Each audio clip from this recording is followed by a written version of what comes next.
Here's another epiphany that I had a little too late, but not the end of the world. I think it makes more sense to move this door up, as this is the Wormwood House side, and then to step through it, right hand in swing, to step through it, you enter the bathroom. And then as we pivot the stage, what looks like a sink from outside could be here, and the bottles of hair dye, whatever, I forget what she's exactly doing in the bathroom, but that could occur here. See? And it would move this feature to support that wheel to the back, as this door would move up here, as this would reverse. Well, that means that behind the leading edge of the brick thickness or whatever I ended up doing here, even if I don't do anything other than finish this to look like siding or whatever, this feature will be downplayed to the back of that, and a bush or something like that would be easier, although it's not the end of the world to use that here, but easier to obscure this feature by painting it black and putting something like foliage or whatever over it, or any number of things. I could put, a fake electrical junction, or just off the top of my head. So, and then the other thing is, this end of the set is tucked behind the main to obscure this overhang, if I can, when we use it as a library, and would further disguise that feature, whatever. And I can always drag Luan, out just beyond that feature and finish that to match the rest of the interior of the library. And therefore, it's another thing, something else that's available to us. And in the case of that situation, it would, not break up the look of this overhang. It would just be, a feature there, probably painted with the same exterior finish as the rest of the house to imply that it turns a corner, whatever. So I can get to everywhere that this door has been anchored, I believe, except I may have to take this, a little bit of Luan off there, but I've got to take the Luan skin at least back to the edge of that door, or the edge of that window, and try to get underneath it. I may drop it off completely, but I'm going to take this back for here. I try not to do this, but like I say, this year I haven't been able to put 100% effort in, and I've been spread around. Now that those steel frames are gone, we'll get the bars put away in the basement. The 3 of 4 flat sleeves that I built will hang out until they come back, and we can make sure of our moves with those, which means that I can get pretty serious and focused on this set piece and what's going on with that other one. And we've even got potentially some gates to build, or at least some columns for the gates that we have already to swing off of. So I've got some other things I need to be spending time on, and this is what's kicking that off.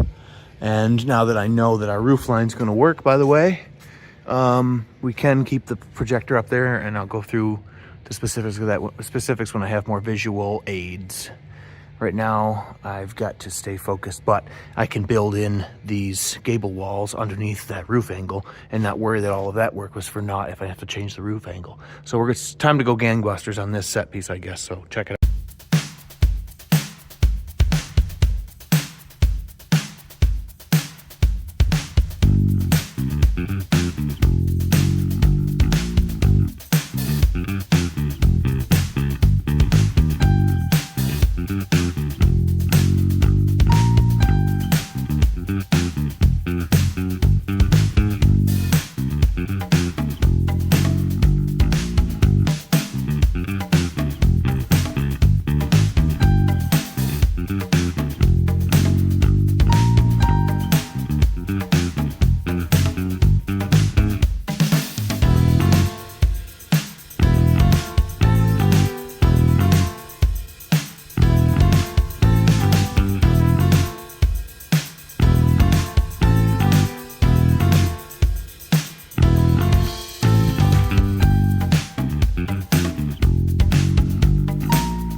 Okay, so I had hoped to sneak this off and I could then get underneath and discombobulate this and move it over there.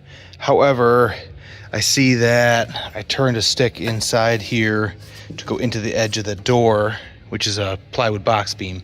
And so I need sort of the same anatomy down here. And I've got to get the rest of the luan off to do that, and at least these braces and stuff. So I'm gonna wheel this back onto the stage, get the skin off of it and those braces, and then put that stick in place. And then I can come back out to this situation and go right through that stick into the edge of this door, pulling it in. I'm gonna pull the face of this, which is above the chair rail, and then this is bendy plywood, which is greater in thickness than the stuff above here. So I'm gonna pull this plane into the plane of the framing. And then, because I wanted to remake this piece anyway and go down that side, I'll remake this piece and there'll be enough there, because there would have been before to get to the outside here, but to come all the way over to this door trim. I'll fit to the door trim, fit to the door trim, fit to the door trim. And that way will really help this area stay square. And even if that door is kind of, has been out of square for some time, this jamb, at least the jamb will go back to being square. And then if we have problems with the door working, it's easier to make a door work correctly in a nice and square jamb. And then in taking that off, I can move it over, and then we can roll ourselves back on here and throw the skin back on, hopefully in time for rehearsal. And that'll be that scenario handled. And then we got to make ourselves a little situation here that looks like a sink with some tap handles and a faucet that's going to be foreshortened so that the door can swing. But once we're looking at Matilda from the house in this regard, it'll be obvious that that's what's going on. In fact, the taps may be in the opening of the wall, which would be another good reason. Well, 6 1/2 dozen. But if I'm putting 3 or 4 inches of brick out here, I don't want to push her back in here behind these edges unnecessarily. We want her to be as, out into the light as possible here, making the sink, in the top of the opening instead of putting it back here where she's like lurching over it. So there'll be some 2.5 dimensional foreshortening happening for the sake of it looking like she's in the bathroom from the house. But I think that physically this will give us more of what we need. It will get rid of that low ceiling situation that I had hoped to remove, from before. It won't hurt though that you come in and then out into the library in this way to have that there. And it'll just, in that little sink scenario, will come off.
So the outside of this door should be quite square. And so the problem I'm having is with this gap, it doesn't exist up there and it doesn't exist down here, but we end up growing, and it makes me feel that my construction is bowing.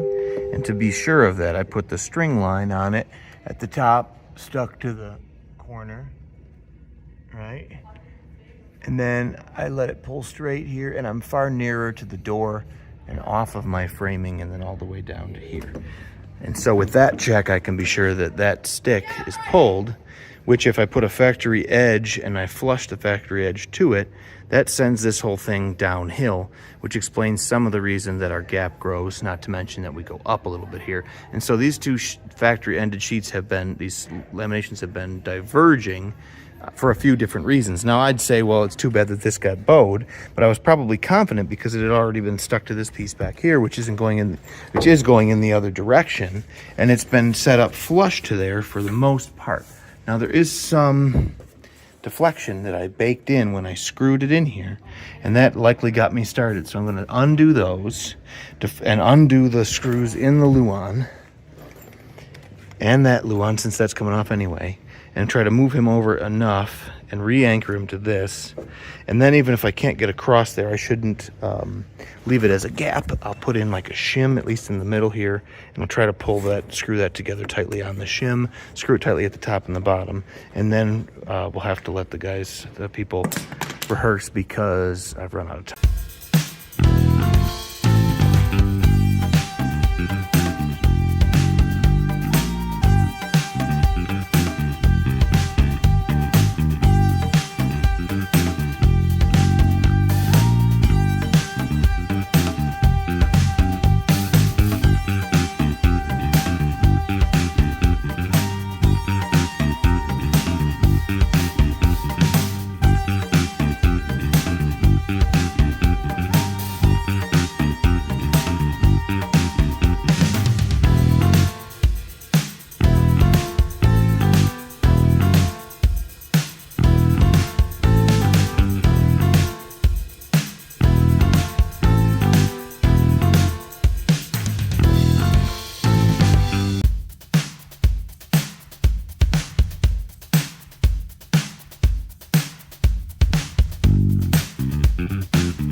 Okay, I talk a big game about kind of building the way that we build professionally. And in the case of this particular set this year, some of the anatomy of construction is kind of the desired finish.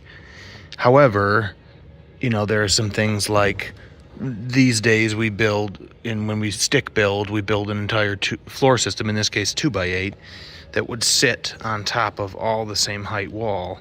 And so you'd actually have 2x8 coming through here and coming through underneath this. But to start with, that's American construction. To start with, that's contemporary American construction. And this is supposed to be an older, you know, early turn of the century kind of residence. And so it's helping me to build it quickly, to make it look like it's balloon style framing, and to let some other things kind of fly. In fact, I wouldn't want just my rim joist here, because it would be, to some degree, I mean, it's going to continue in theory into the house this way and perhaps that way, so it's not as tippy with the rafter being loaded on it. And I may jump an exterior wall up to catch a spot like this where there's a stairwell where that particular area is being loaded by the, you know, depending on the type of roof system, whatever. Not relevant for almost any reason here, except I wanted to address the fact that, you know, we're going to showcase construction anatomy, but we're going to want it to look a bit dated. Again, I'm going to darken this down. It won't look right for it to be bright new construction lumber. So there's that aspect. And then there is this dormer, and the fact that I want to be able to see in here. I don't know if we're ever going to be able to even get up here for any more other than just a three-dimensional sort of what looks like her sad little bedroom. And I guess all this set helps to give context to the action and to the characters. So when you can see the kid's bedroom is stuffed into an uninsulated attic space, you know, whether we had illustrated that flat or just threw it together, it's easier for me, believe it or not, to make this work visually for everybody in the house than it is to make a flat illustration or even a 2.5 dimensional kind of assembly look correct. So we needed enough width in this set to keep it from being tippy anyway. If I said early in this series, if we went back to 3 feet, which is what I built this as, when I built it for Adams, there wouldn't have been room enough to return this roof and put a dormer into it, and it would have just been a simple roof line. And you'll see that the top of this dormer, the plane of that, will be what I carry across in the sort of facade, triangular facade walls on this backside, which create the shape of the library. And in that way, they obscure the dormer detail and other stuff. Now, those would all work with this regular old house, but you'd have what looks like obviously a facade, the back of a facade, where with the 3/4 that we play toward the house, when we're looking at the house side, the dormer will completely obscure the fact that the other side of this piece has got that library shape. And the piece of it that shows will be, on this side, will be downplayed from the audience.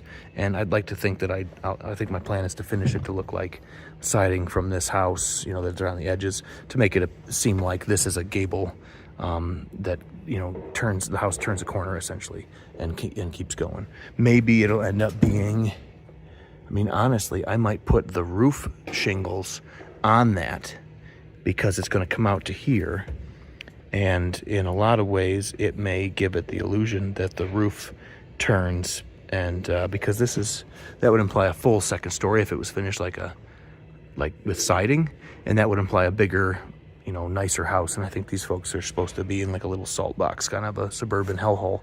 And I had been considering rolling the trees in, as a matter of fact, to complement the house on stage. But those nice big old established trees may make it less sad and dreary. And we want this place to be uncomfortably small and cramped. And we're going to have busy, gaudy, you know, wallpaper on it. And if there aren't any trees outside, you know, maybe there'll be one dead branch that I'll stick to the roof in a way that looks like the trees behind the house. And it'll just give it that just dreary kind of gray sky, February kind of a look. Putting these sticks in will help us carry that wall on the other side. It creates this finish in here. It's given us some rigidity in this aspect by just the tiny amount that each piece contributes over the width of it, and multiplying that out has taken a lot of this wiggle out, but the rest of this wiggle is coming out with the surface of these roofs. And so this is a longer stretch than 8 feet. I want to be sure of my eave. I think right now it's a bit long. If I'm out here with a fascia board and then the fake gutter that I plan to put on at least one side or one end of this thing, and then my turn back to the wall is just really long, and everything starts getting to be too much. I think I'll probably measure out from the house to where, to include the fascia, we're at 12 inches from here. You know, another thing I wanted to remember, and the reason I kept it long, was because I want to add this brick. So we got to find out whether or not we're going to be able to swing adding the brick. Then we'll see where we are when we come to there, because that's in fact the edges that we're coming back to. Once we know where this is, then we can start a full sheet of 8-foot 1/2-inch plywood, which will be an inch wider than the 47 inches that we chose here. So I'll play that into this direction to hang out a little bit, take it as high as it'll go, and we'll do the same thing on the other side and notch it out for the dormer. And then there'll just be a couple small pieces to add at the ridge that we can go up and stand on the set and you know, throw them up that way. And once those surfaces are on, then I'll make the triangular walls, 2 exactly copied triangular framing sections, and bring them up and set them right onto the plywood and screw down into this first rafter. And then I'll finish skinning the far side and go right up onto those, and then finish the little pointy tit thing with Luan on the other side. The issue that I've got right now, before any of that, is that really your dormer wall, in the case of the way that this is constructed, would sit probably, I don't want it to come all the way down to the floor, so we're going to sit to the outside. I think what we'll do is we'll make it come in flush with the face of that 2x4. But then it can sit right onto the rafters and just hang in space. It won't look that weird to have it. On this one, we'll slide it back, I think. I'm torn, because if you put the thickness of a 2x4 wall in here, then it has to come down onto the floor or be stuck to the underside of here, and it really isn't really that handy to make it. Although I could do that.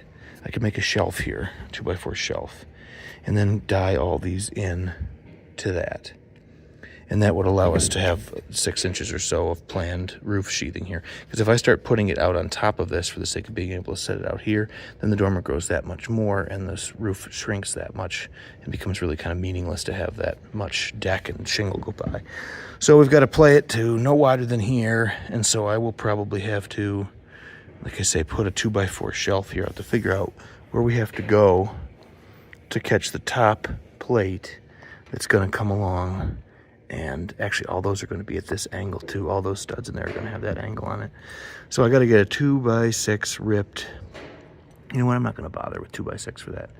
I'll just use 2x4, which will be not wide enough, but no one will care, I don't think.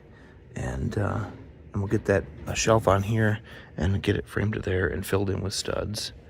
And I think we'll leave the studs in there so you can kind of see through them. And then over here we'll do the same thing, and we'll throw some Luan on the back side of it so that it's a backdrop the way that this will be. And then once we've got those in place, we can put the little rafters for the gable on. And then we'll be, that being last, so that we can stand in there until the end. And once they're up, then we'll need a couple little rips of plywood to put the roof deck on to those. Oh, and they'll need a fascia too. So we could be at this dormer for the rest of today.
Okay, I got a lower plate on here, and I just stopped short of this complicated angle because it doesn't need to be, or it's not really complicated, it's just compound. And then the top plate, like I say, you can see you're short of the 2x4 there. And so that's where you would rip a 2x6, with this angle on both edges, and you'd end up with a surface that's 3.5 inches wide. Not as a rule, you got to be careful to make that the case, but that's how you get angled top and bottom plates, is out of a larger piece of lumber. So in this case, we don't need that. I got one stick up there just in case if we're going to cover this, if we end up wanting to just put exterior home finish on that rather than seeing through it, there's no point in putting the other stick in there, really. Well, maybe there is when the time comes, so I'll just wait. And this is overly long right now. I can always just follow that with the Sawzall and cut him off. Then I came up and made sure my rafter angle is good, so we'll just make a bunch of rafters at this point. Now we need 2 more for there and there that I'm, you know, my head would be hitting them now, but they're not up. And I have 3 2x6s for that purpose. One's laying over there. This one I looked down as well, and it looks pretty darn good. This is the one that's twisted. You can see that that's kind of getting started to twist. And so this is the one that I'll make into all little short rafters. I could have gotten some shorter type of lumber to make a bunch of little pieces, but almost always end up with a rogue long stick, and then that becomes a logical piece to turn into a bunch of shorties, and thereby you incorporate the fact that this is what's going to happen when you bring it in from outside and it warms up and dries out. So we'll get those little rafters made. We'll make as many as we can out of this stick and take up and use as many as we can, and I'm sure we'll probably end up needing more.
I think I could probably safely notch that sheet of 1/2-inch ply. I'm going to get an actual dimension from the face of this rafter to the face of that dormer framing, and that'll be the distance from the sheet that I'll put the notch. Then I'll get a width on that dormer, and that'll be the width of the notch. And then I'll get the distance. I better put the fascia, just tack a fascia board up from one end to the other on those rafters, because the deck should come out beyond that. And then I can get the end, the dimension from the face of that fascia board to the face of the dormer, and that'll be the distance off the end of the factory sheet of plywood that the notch starts. And then we ought to be able to make that, take that piece out and just send it up in there. I'm gonna leave the overhang full length for right now, because again, we don't know if we're going to add a brick thickness or whatever else. It can always be cut back, and at this point I'd rather get the plywood up and cut a little bit off of it. The one thing that I could check is if in putting up a full sheet that's 8 feet long from that fascia to wherever it ends, if the dimension from there to the peak is less than 48 inches, meaning if my overall is 12 feet or less, I know that whatever's left of the roof on both sides of the peak will be within 1 sheet of plywood. If it gets to be greater than 48 inches, then you need 2 sheets of plywood just to close that up. You know, theoretically, we may have a piece of a sheet downstairs, but I don't want to get into a situation like that. So long as I'm not making myself an extra sheet cost in the length of this overhang, or I'll take it back to where that isn't the case. So I'm going to just check the length of my rafter. In fact, I may take that first and foremost, that front rafter off, and just check that length and copy them onto the other 2 2x6s and put all 3 back. Because in making this piece for this side, I could even put the other sheet of plywood on the other side, if I can get some help with that. And that would make this whole thing looking a lot more like there's been more progress. And they would be up and rocking and rolling.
Okay, break has officially started, so I can get out here for several consecutive days without having to pack everything all up and move it. So I think one of the first orders of business is to get the skin completely on this thing. I almost always have to surgically add some kind of a feature. If we're going to put somebody in here to pivot this thing, we're going to have a door to get in and out of there. But that can come later. It'll probably be on this wall. That's the reason I bring that up. But for now, for the library side, I would like to take this outer edge up and then across and have it work out level at the same elevation as the fascia board on the eave edge of the dormer. And so then this face will go up and be carried across that fascia, and then we'll finish up and over to a point, and then we'll have the same thing going on this side. So I need to make a triangle of some framing. You know, I could put a couple sticks in there to hold the layout, but that's the basic size and shape that'll put its top edge, in theory, with the top, you know, aligned to the top edge of the fascia. I've also got an issue here where the gable end wall is being pulled left here a little bit. It's out of plumb here. So I got to go up there and manipulate that until this is plumb, and then reset those rafters on the right layout. And then I'm going to need another couple 2x6s to finish that rafter layout and put a fascia on both edges of both eaves of the dormer. I went and got an 8-foot stick the other day. I put one on, one half of it practically, on this. And that's another thing you can see is that the fascia board has to sit down in that area. You have to you see it's down below the plane of the deck of the roof, so that the roof deck can finish essentially like that. And then normally when you're building a real roof, you've got drip edge there, and well, first you flash the fascia or apply your appearance board, then you put your drip edge on the deck, and then you put your ice and water and blah blah blah. So for now, and obviously we don't need that in the set at all because it doesn't go outside. But over here I had to hold that with a 2x4, which needs to be replaced with a 2x6. So I guess we can turn right around and go to the store and get a couple 2x6s, come back and put that fascia up and make this piece out of 2x4. And actually that's a good point, because what I've got left for 2x4 here is kind of questionable at best. Too bad it's kind of a slushy day. So I guess we'll leave this, we'll go get some lumber, we'll get a bite to eat, and we'll come back, we'll build those components and try to wrangle that. And once we've got this fascia on and that triangle with some layout framing up there, we can finish this whole side. And I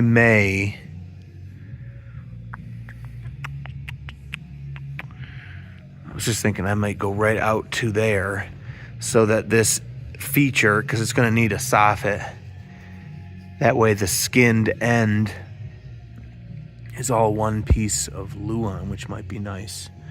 So it worked out. The very next sheets will probably go out to the face of the fascia and go up. I'll have to measure that and see if it's greater than 16 feet. Well, that's a full sheet and it makes it to there.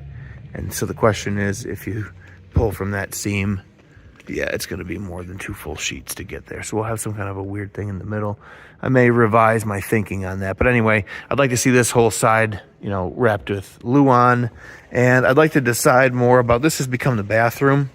And so it's not important that there be a faucet. I just wanted to be able to see it just a little bit right here to make it clear that we're in the bathroom. We need some shelves to either side for the bottles of whatever she's putting in his hair dye. And then I think I'll bring the top of this down a bunch and probably the bottom up some. And so then I don't know if I'm also going to suspend an oval vanity mirror within that space, as though we were getting a look.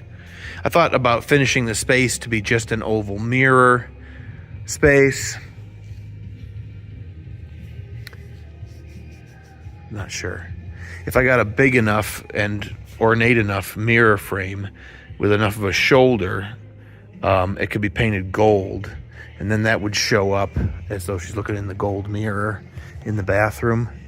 I would like that, I think, in the end. I'd like for that to be the situation. So anyway, I'm going to hold off of skinning this because I've already done it the one time, and I left a rectangular hole in the sheet, which is laying over there, I guess, on the floor. It can work for other stuff, but I got maybe a little ahead of myself when that was going to be a window.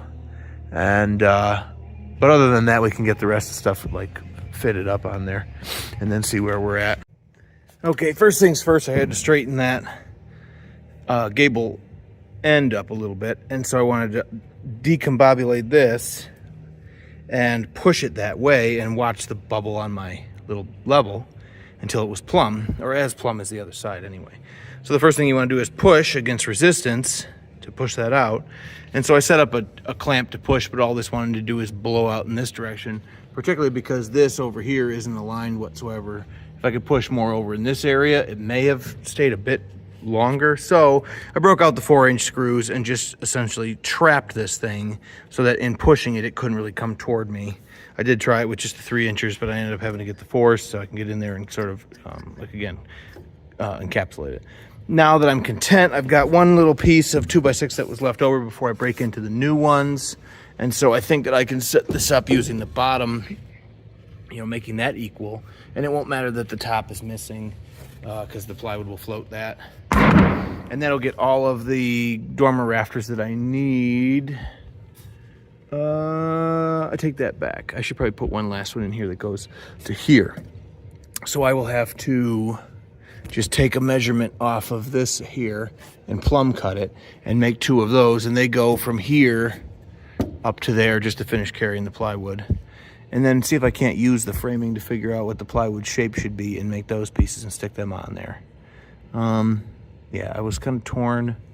I guess it doesn't matter because getting out and doing the shingles is going to be something I could do to either side out of these side walls, and just the very top of it will just have to be done from the ladder no matter what. And I have the 12-foot ladder over yonder, so that'll work for that.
Well, I made things a little difficult up here because I refused to use typical roof pitch to plan this out.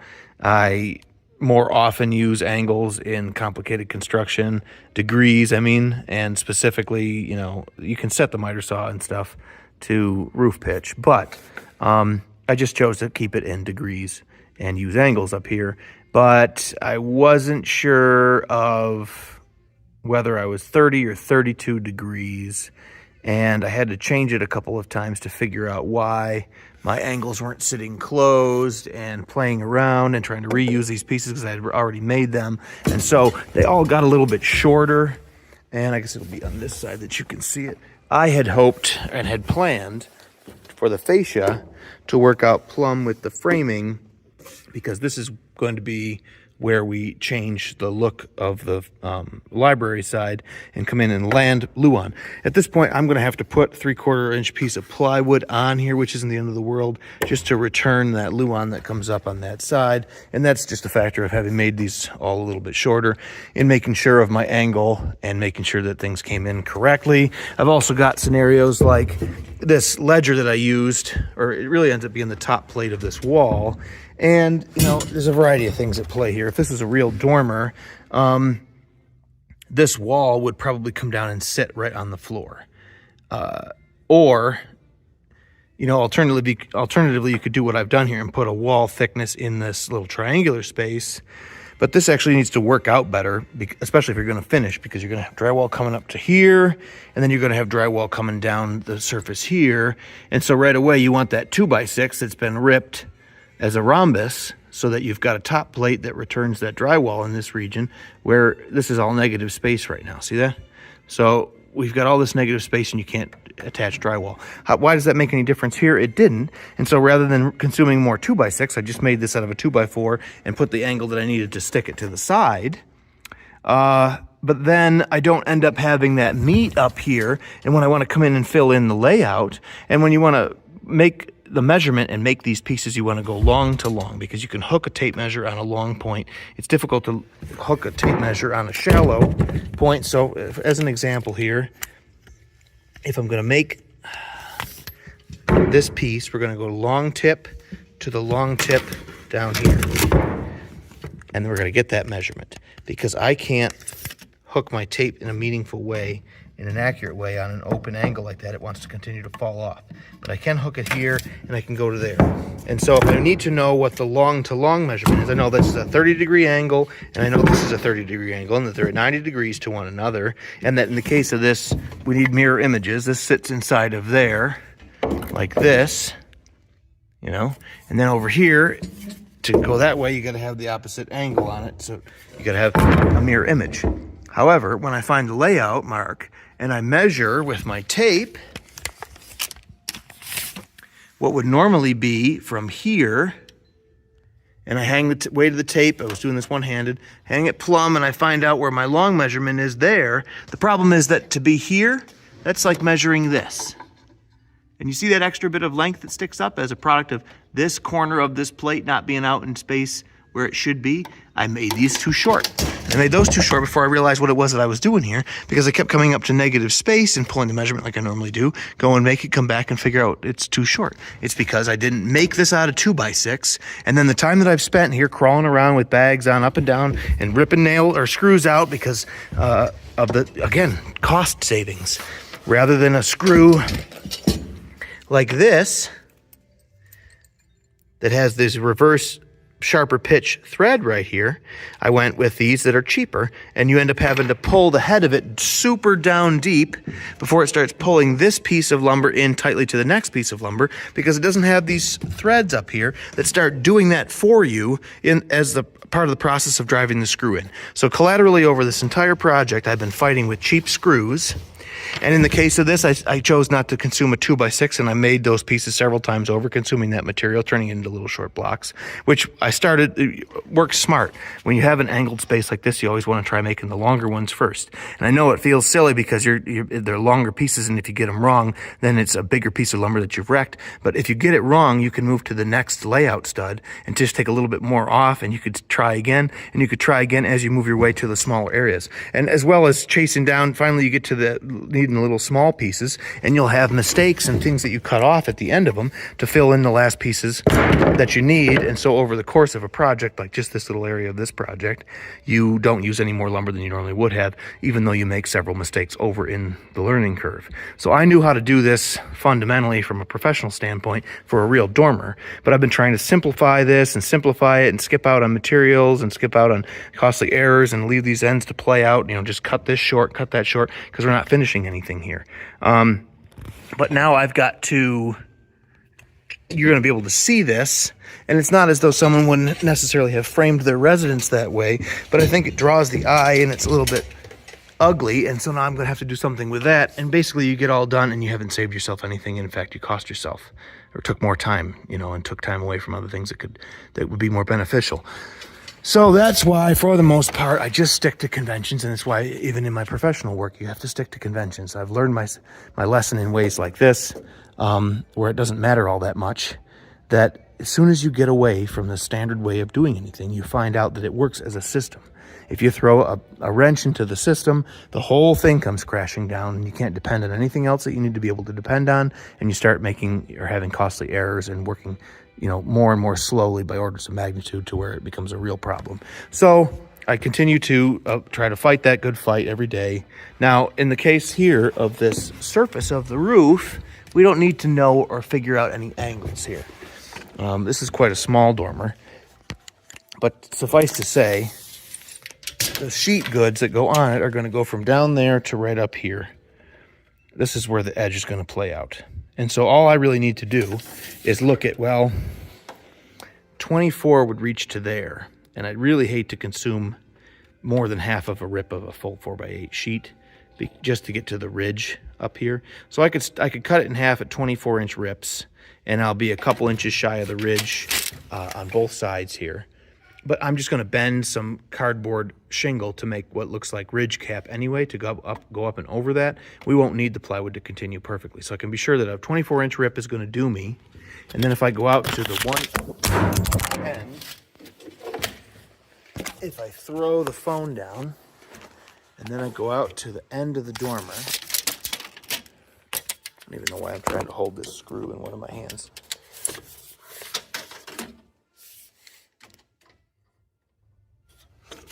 So if I go out there and I come back to here and I call it 83, and you want to be aware of the fact that you're going to bring in 3 points of plywood, one on our side, one on the far side, and the plywood that continues up to the ridge up here are all going to come together here, and they don't need to really touch or be accurately mitered. In the real life, you'd use flashing to go down the valleys, and you'd end up fitting the shingle to it. So we'll call it 83, and I know because I made this fascia at 60, that if we go to 60 down there, that'll be what we need. I can see it. So it'll be a 24-inch rip. Oh, I'm sorry. 83 was up here in the center, but we're going to move over. Like I said, 24 is not going to quite get us to the ridge up there.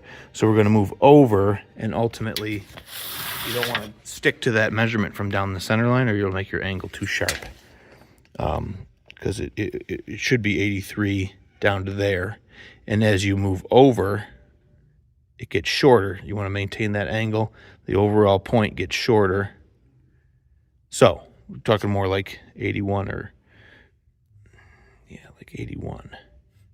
So 81 by 60 by 24, and I'll make that. I may go to 80. The thing is, it wouldn't hurt to go to 83 to start with and set it here. And ultimately, if this piece comes in over top of it, not the end of the world. So I suppose since we can't put material back, we'll do it that way. But we'll go to 83 by 60 by 24 and make 2 of them. And then they ought to come up and lay on here well enough to establish most of what we need for a roof surface.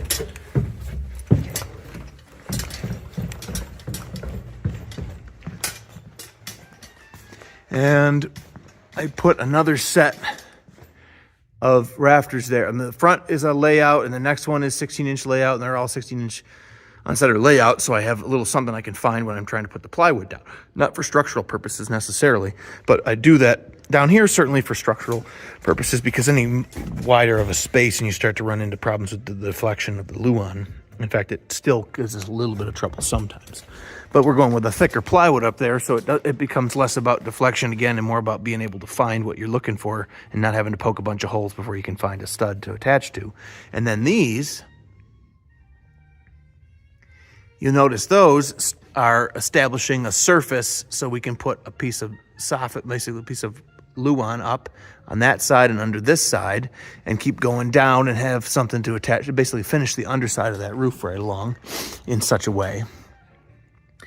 And I want to maintain an idea of how I plan to finish and color this stuff, because once the plywood's down on top, I want to paint that black.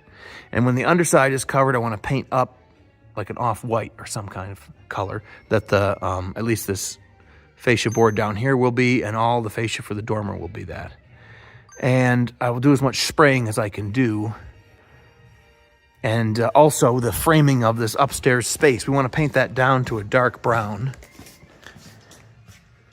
And so I'll spray it, and then we want it to look like boards. This is plywood, but that's too contemporary for the age of this house. So I want to see black or dark brown lines going through there every 4 or 5 inches. Or I suppose it could be a bit wider, a bit narrower. But the thing is about making them different distances, that becomes a problem because they need to be at 90 degrees to this lumber. No matter where you hand paint these super dark lines, even if the distances are changing, they need to be at 90 to that lumber, and that lumber has gone up already. Now it can be taken down and spray the dark brown, and then we could lay out the unique black lines on and paint it and put it back up. And I've been thinking about that, same with this luan at the back. I've been thinking about, well, let's paint that dark colored brown and put those lines on it before we even go and put it up. But half of the line work that we're going to do is wasted because this sheet is square and it's going to stick out into space up here, and none of that's going to be necessary up there. And so I think now more than ever, I'm going to get all the plywood up into that space and go up there and spray all around that dark brown. And then we're going to have to use the laser level to project, pick a horizontal line that we like, and probably just eyeball this, which will make it more natural potentially, but just paint around with black on that laser line, move the laser line up, paint around little lines with black, move the laser line up, all to get the walls. And then with this ceiling, we're going to have to probably make measurements down on either side of every rafter and just eyeball connect those by painting with black. I mean, all this extra work to make something look like an unfinished old attic space, because to leave it all new like this construction, it's too contemporary in the color and in what looks to be the building materials. All the surfaces, there didn't have such a thing as these sheet goods back then. So at the time when this was, it's going to be a turn of the century kind of early 20th century suburban home, and that's going to be all boards used for that. So you got to have it all, those little subtleties, in my mind, make or break something like this. And I've already shown them there with pencil, but like it's going to take some doing just to make that look correct upstairs. Luckily, we've got just a busy, tacky wallpaper to put up down here. Luckily, this wall basically isn't seen, so it'll just be some kind of nondescript dark brown like that probably. And we've got the books and stuff laid out, and we're getting the books clean off the sides of those areas so that we can put what looks like a face frame down, and we don't, we have more loose books to do more with them. And so there's just some tricky things this year with finishing order of operations and construction order of operations and how they intersect. I wanted to get that set piece up and rolling, but I've got a plan now for making it look like lath. I think I drew over here what we were hoping to achieve, where it looks like this with the hearth and some exposed, what looks like broken out plaster with old lath boards showing, and then like a picture hung over the whole, and some more like peeling paint and broken plaster work and stuff. Like it's a really decrepit old place that Miss Honey lives in. And so we've got to get all that lath down before we can even start and build on top of that to create, like I was talking about probably way earlier in the series, what has that look on that set piece. And it basically starts by taking that hearth back off and laying the thing flat down so you could actually work on it. And so we've done a bunch of construction that has to potentially move backwards a little bit for the sake of finishing and then go forward again. They wanted the railing on the stairs for safety so we could do the blocking with Matilda and she could get up and down. It's not the safest railing, but it is something. But of course now we're going to paint this gold, I think. We're going to make this try to look like shiny gold, like a brass thing. Ostentatious really is the word. So now that I've attached it all to this, and I recycled the holes here from when we used this railing before. I don't know if I really talked about this railing, but this is a quick and easy way to make a baluster that works as an Art Deco thing. It works as a mid-century modern thing. It has the potential to work as a mission style if you subdivide this with a couple more sticks. If you have a laser cutter or some other sort of thing where you can make a panel and cut a shape or like a pineapple or any other number. Who knows what you might cut out of it. But an element that is repeatable and could sit inside of there. And then the angle of the stairs changes. And so we have actually taken these assemblies since the first time that they were constructed for a stair with a different angle. And I put them on the miter saw and I recut this angle on them all together at a new angle to work with these stairs. And so these were built for a spiral set of stairs for How to Succeed in Business or Dirty Rotten Scoundrels. And then they went on these exact stairs for Addams Family with painted black. And like I say, now we're going to go with gold. And so this is something you can make with simple materials and drill and pre-drill the holes and use screws. And I reused the same holes in these steps that, I measured and laid them out when I attached these the first time, because I knew that we'd probably take them off and put them back on a few times. And if the holes are in the same position, well, then great. But if you just start setting this here in the right spot and just, to start with, you have to pre-drill or you'll split this wood. And if you're not doing it on a certain layout in every case, then if you haven't got the right one for the right step, the holes don't line up, but they're close and you can get into all kinds of trouble. So this whole thing sits here pretty straight, pretty good. And it's the product of a lot of forethought and making sure that things are doable and redoable. And so I'll disconnect this whole thing across the bottom and leave them attached to this, paint all of that gold, without having to mask because it'll be separate, and then come back and quickly screw this all back down, and thereby we can throw it on for rehearsal purposes, take it off, change the color of it, put it back on there, and if we're good with things and don't overdrive our screws and whatever else, we'll get some life out of that before it's time, to change things up. And if we're good to these pieces, then the thing to do in the future, if you really get into trouble here, is to pop these stair treads off and buy another, 12-foot or 16-foot 2x12 or a couple 2 or 3 8-footers and just make new steps and set them down with fresh, no holes in them, and then commence to, reusing these.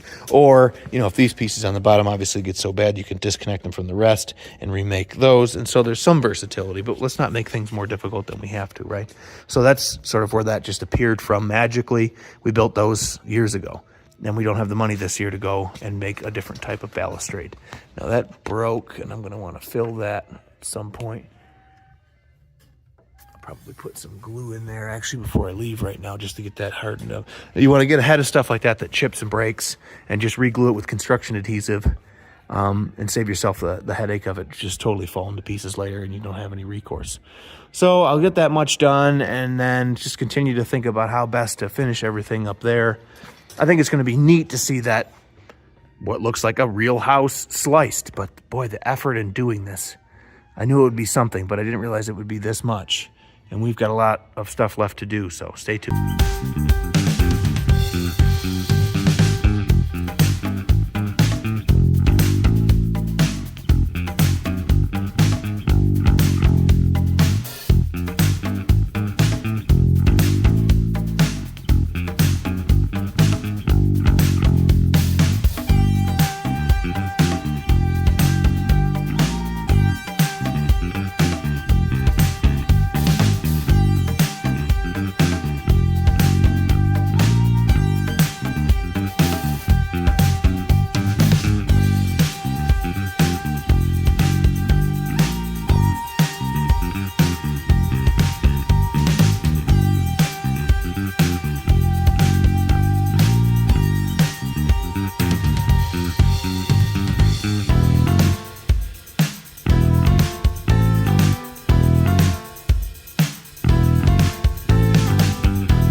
We're getting some more progress.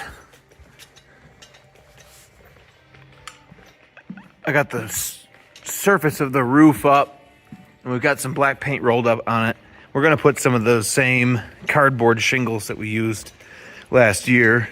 And I like to get, for the handwork and fiddle work, I'll actually show those to you, for all of the messing around to make them.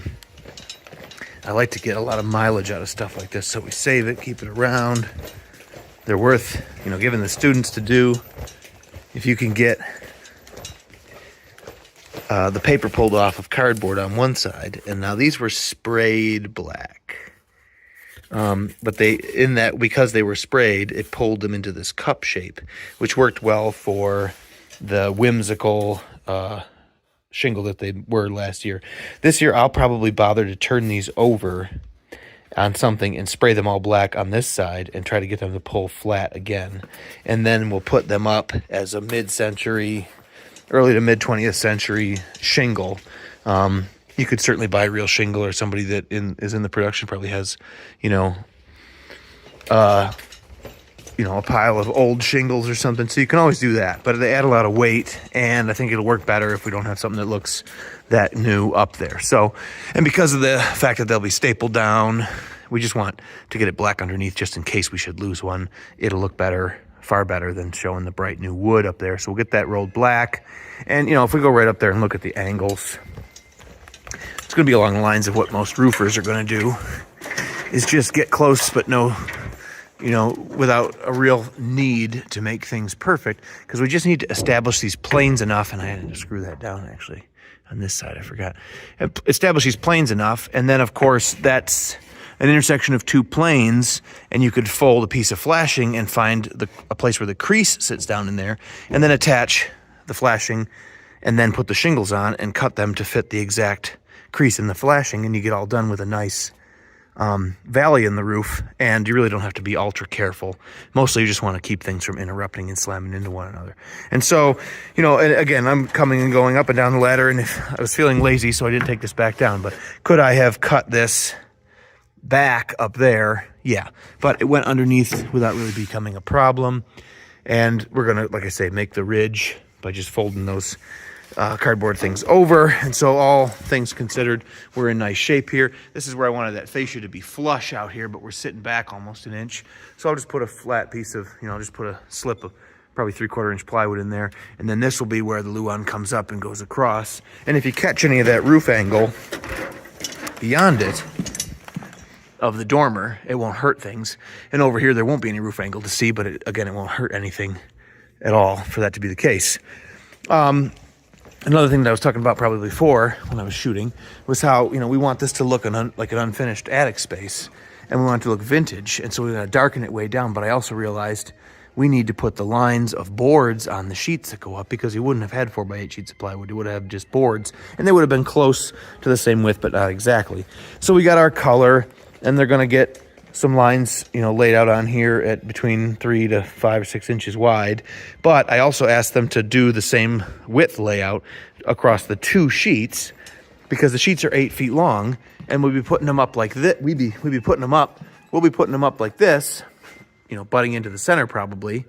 And if the widths of the boards are different on one side versus the other, it'll essentially, if you're really thinking about it, if you're really looking at it, and this is along the lines of doing something as a best practice and having the thought in your mind of what it is that we're trying to achieve, because none of these things are going to ruin the show. But overall, the strength is the sum of its parts. And in being strong on all the small decisions, the overall, you know, finished product is stronger for that.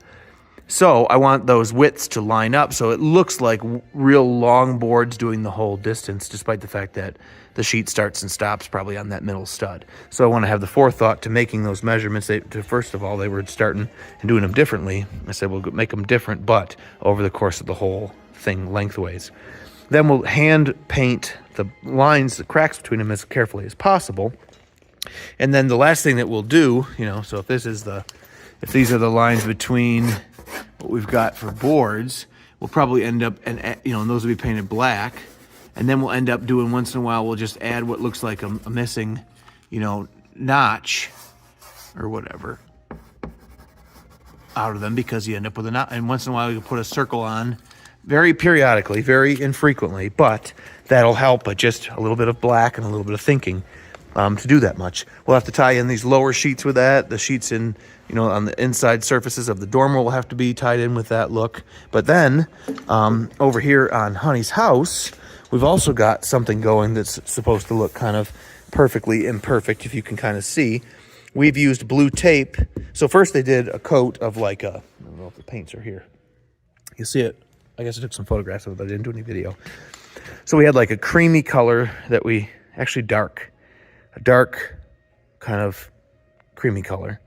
And then a lighter cream that we dry brushed, actually with a filthy old broom, and just dragged it back and forth on here, dry brushing. And then they pulled this tape across, and we used, see, this is perfect sheets of plywood. And so I had them pull and center the tape. You can see it here. Center the tape on the crack in the plywood, one side to the other. And they measured, I think, every foot. And so that worked out at 48 inches. So you got, you know, 12 inches, 24, 36, 48, blah, blah, blah. And pulled tape on all of those. And then we took some pieces and just found that if the tape is the lath, and we want about no more than a half an inch or so between each piece, 4 strips between every piece of tape that was on a 12-inch mark, ended up being balanced enough. So then I said, just eyeball and put 4 pieces, put 4 rows of tape in between every 12-inch marked roll of strip of tape, and thereby you can see that we've got variation. They're nice straight lines because the lath would be straight, but they're on there just a little akimbo, but not so much so that it's really getting out of whack and it's running downhill, because the thing is, it won't go so extremely if you're trying to be careful. It'll go subtly downhill, and you won't see until you're all done, stand it up and go out in the house and look, and most of the lath goes downhill. It ruins the illusion. So we controlled it a little bit, but not too much. And the last thing that we did is, on the stud layout that was 16 inches on center in this piece of set, you can see the screw heads were coming through. So after we got all the lath on sideways, right, we'll pull this tape through all the screw holes, and those will be the studs that you can see through the lath. However, we did that second because I'll actually remove these first. Okay, that's the color, that's the lath, or excuse me, that's the stud showing. It's too bright. It will be as bright as the lath, and so these masked areas will be one and the same. But if I were to pull this off and leave these areas that are the shadowy stud down in there, the depth of the theoretical lath, if I mist black from my spray gun, if I mist black into these areas and let them cut them down to about 50% brightness in like little splatters of black paint, and then I finish taking everything off, then the horizontal lath will be bright all the way, and the little gaps in it on top of what looks like a stud will be 50% shaded. And then the idea being, when you stand this whole thing up and you look at it from out in the house, it looks like studs back in behind lath, and it's all two-dimensional. And then we're going to go after that, and we're going to apply some crinkled up paper and stick that down with spray glue. And then we'll tear big holes out of the paper, and that will look like broken out areas of plaster exposing the lath. And then we can put some, in fact, the paper, we may even paint it prior to putting it up, or afterward, regardless. But we put a bunch of different paint and sponge effects and washes and stuff on that to look like really old, shitty wallpaper. And then, like I say, tear and expose, and it'll look like broken out chunks of plaster exposing the broken lath. And also on these lath sticks, we'll do the same trick as I showed you before, and we'll periodically add a little black blob or a black hole in half a dozen or a dozen places organically, and it'll really help sell this whole thing. And, you know, it didn't take much more than fully painting it one color, dry brushing back and forth with a second color, taping it and rolling black onto it, pulling this tape off, misting some black, pulling the rest of the tape off, and adding a few features in black, and we're done. And really what we've got here is about an hour's worth of work between two people. So half an hour spent, you know, or excuse me, an hour spent on both people. So 2 hours worth of prep from start to finish, you know. And the value for the time spent will be incredible on that, I'm thinking. It'll really be a special kind of a piece pretty quickly.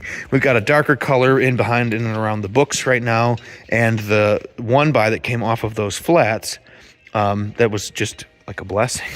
It's nice to have all of that, because it was essentially what was needed to hold the flats together. Then it ought to be long, and they're long enough pieces to go down the sides. We're going to paint them this like honey. See, there's a real honey oak or golden mid-century like pulpit or whatever thing from a church. And so that's along the lines of the municipal woodwork color that we wanted to see in this like circulation desk for the library. And actually the top of this was a finished piece when I made this thing, and I just pointed it up. But you can see that the choice in color, and it was black to start with, so in doing a shitty first, you know, coat, we left some low lights in there as a result of seeing the black through there. And we've got what looks like, as soon as you step back and fill light it, you know, use Fresnel light or whatever, direct light right on it, it'll look probably really, really good. And the green is what we've selected for the library. And that's been brushed, so it's got some dimension and stuff going on with it as well. I'm not sure if it's not quite dry. Part of me wants to say that it's still, yes, it's very heavy coat of green. So I'll whip my finger off. And so, yeah, where it's darker will be the darker color. It'll be that color. So we're in pretty good shape, all things considered. I've been trying to figure out what to do with this opening, because we're going to pivot this set when she goes into the bathroom to mess with her dad's hair and glue the hat on and all whatever mischief she's getting into. And so first I thought, you know, we should see the sink faucet and stuff here, help us orient ourselves. But to have a square, and then I thought, you know, maybe I've got an old medicine cabinet and I could take the glass out of the door and install the medicine cabinet. And so when she walks up to it and pulls it, you can still see her through. When she opens the door, it'll give you the motion of opening a medicine cabinet, but the visual won't change because there's, of course, no glass in it. And then on the shelves in the medicine cabinet, we could have the stuff that she needs, and she could take it out of there. Well, that's fine. But it's kind of uninteresting and small. A real medicine cabinet's 14.5 wide to go inside of a regular conventional stud layout, which this is wider than that. So we're talking about making an opening just this wide here, which is quite narrow. And sure, I could make a big fake one and everything else, but then I started thinking, you know, maybe the thing to do is make an oval hole, a nice big oval shape. We've got a big oval mirror that was out of an oval frame that we put artwork in for a previous show, and I think I took it home and left the artwork in it and hung it up because it was funny. So I have a frame basically like this, and so we can use this to mock things up.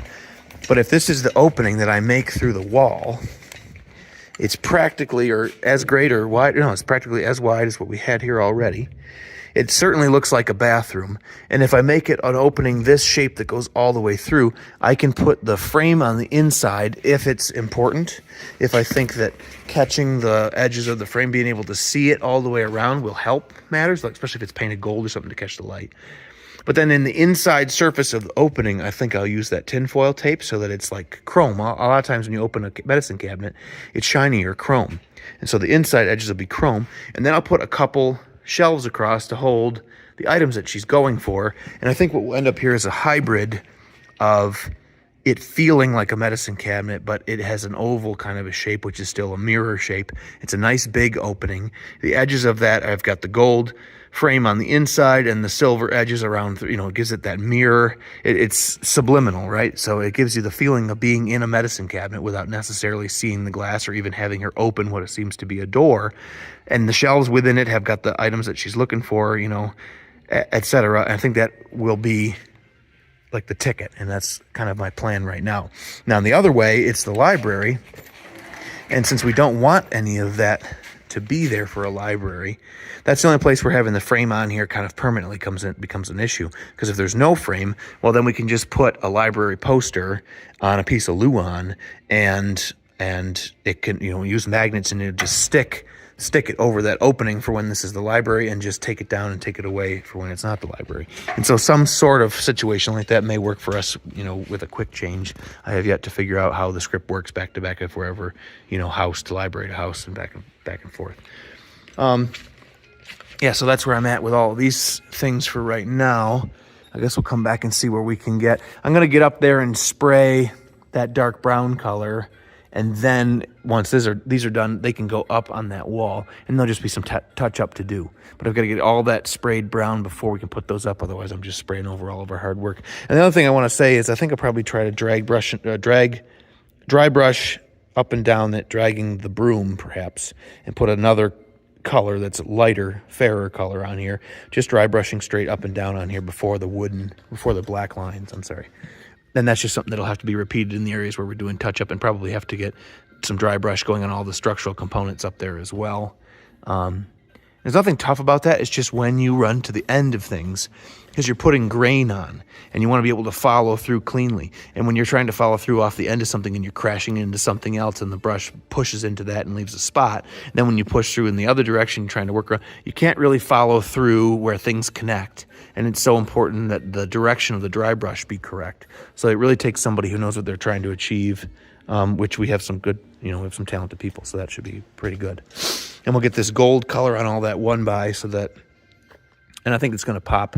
I think it's going to look nice and contrasty, far better than the books used to look. This isn't 100% black, but I think black was too strong. I'm still thinking I wish it was a bit darker than this, but I'm going to leave it as it lies for now because it went so quickly that basically, and there aren't a lot of problems with brush strokes or anything else like that. We'll be able to paint these and put it all together with fake face frame and get it up and rolling and working, and we can live with this because it's certainly a lot better than it used to be. And then if I think that, it's really bugging me out, we got to punch that down. That's a last day, like the day of opening night, we could get somebody and ask them to brush those areas a darker color if it becomes totally necessary. So we're in pretty good shape, but we got another few days to really push and make a bunch of headway here. I'm feeling better about that. I got to get some things from home so I have what I need. And it's just really difficult to orient an oval and get a hole cut and supported and edges and stuff, supported to where it'll work the way that you want it. I kind of need to basically, and I've consumed a piece of that Luan that was on there already. I took a piece off of it. So we need to put a new sheet on there and probably trace that rectangle because it's already framed and the oval fits in it. And then take that sheet down and lay it on top of another sheet and put that oval, trace the oval into the rectangle, and then proceed to cut that oval shape out of both sheets together. And then put the one up on the outside of the wall and the one up on the inside. Now on the inside, we got to get around this form on the bottom of the door, so that may have to come off of there first. But in some way, we've got to basically cut the oval out of the skin for the outside and the inside of the wall at the same time. So even if it's a little bit skewed, your major axis of an oval and your minor axis of an oval, there's no telling where exactly they lie on this shape because it wasn't laid out with those. It's very difficult to find enough to have it to be perfect.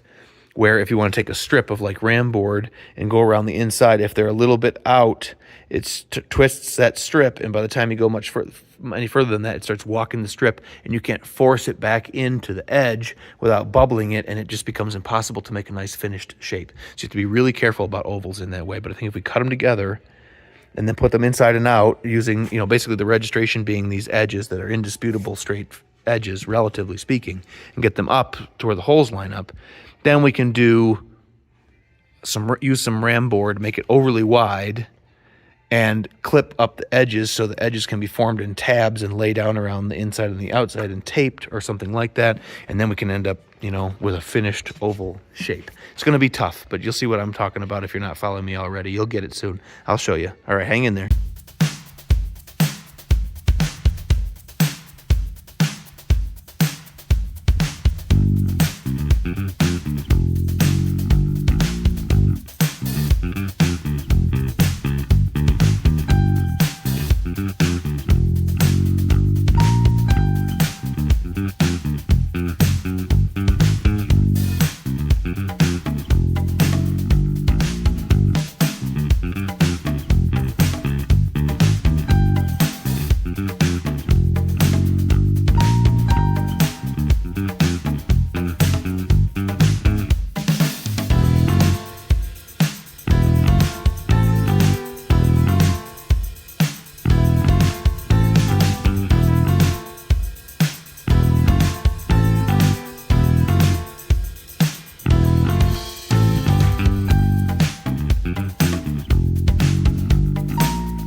Not bad if I do say so myself.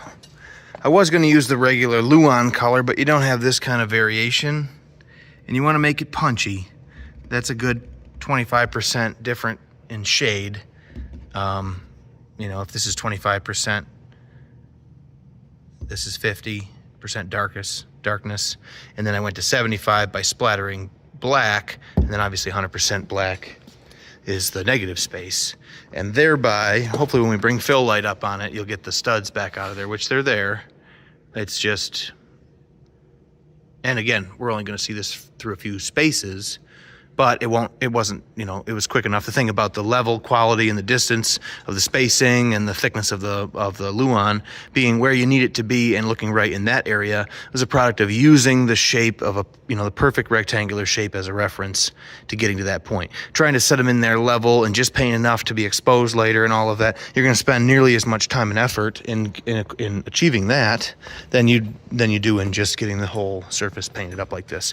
And, you know, there are other productions that happen with no budget around here, the theater class and other productions, that when we take this down and the paper, you know, can be peeled off of it or what have you, those panels with that texture, you know, it won't hurt for them to be laying around. You never know what it's always funny when I see something useful from a previous show practically go right it back out on stage the way that it was used before, you know, as case in point with these trees, or, you know, to be modified in some other way. So that's that. The Crunch'em Hall flats on the other side of the books, we started with this dark brown color, and that we have duality as a theme going on in this show, more so than most.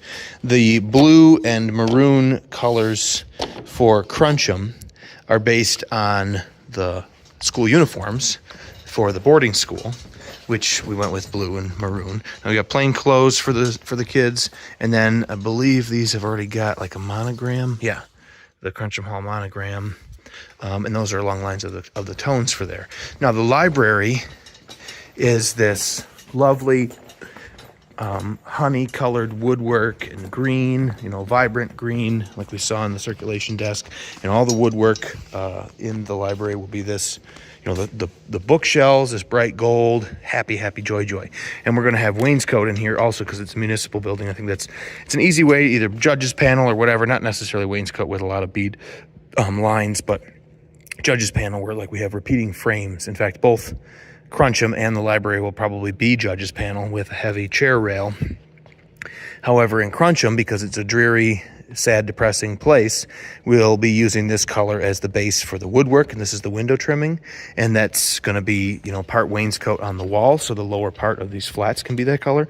But I took the color, had them take the color all the way through the whole flat, and then we'll put the maroon and the brown, or the maroon and the blue on it, which will help when you put the maroon and the blue down on a bright color, which we did a test somewhere here. Maybe it's not right here, but it was too fun housey, too circus tent like, because they're just sitting on a white base.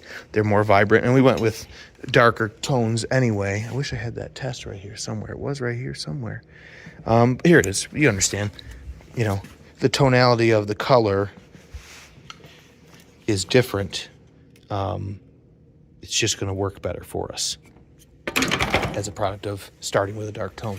I also may make a mud version of that dark tone, a thin, watery version of it, and roll it onto everything uniformly with a texture roller to get that nasty, you know, blotchy kind of wash over everything, to unify it, darken it down, and also give it, you know, a quality of aging. And we'll probably do that with the plaster. We probably won't do it in the library, so that we have the juxtaposition of the two spaces happening. But by and large, there'll be judge's panel and woodwork in both Crunch'em Hall and the library, and they'll be sort of dark and light versions or good and evil versions of one another. And in the same way, Honey's house will be the other side of Trunchbull's office, and this will be, despite it being decrepit and beat up, I want it to be cheery. I think there'll be a big hole smashed in the wall with a big, bright and cheery painting or a piece of artwork over it, and some other stuff, you know, flowers and anything else. You know, someone who's doing their best in an otherwise dreary place to make it homey and warm, which is the most important thing. And over here, we'll do some more of the same of judge's panel and wallpaper, and that's where I think this desk is going to start to really piss me off. And I hate to try and paint glossy polyurethane, so I may take the knobs off and sand the drawer fronts and the front and sides of this piece. It's not going to be too hard to sand this piece, thankfully, but we got to, I think, get the finish, give it some tooth, and then, potentially just paint it the same brown, which I hesitate to do, because it isn't frequent that furniture matches exactly. But to some degree, that will be our tack. And the panels themselves in the judge panel will make frames. I'll have to set somebody about what size frame we can repeat on this set piece where it evenly divides out and fits nicely. And again, on the flats, they're all 4 feet wide. I think I'd like to see just 2 panels, and so we'll probably go 24 is in half, and we show 6 inches down the middle and 6 inches on either side. That's 1.5 feet out of 4 is 2.5 feet. Left divided in half, it's 1.25 feet is whatever, 14 or so inches wide, essentially, with the frames, and however tall.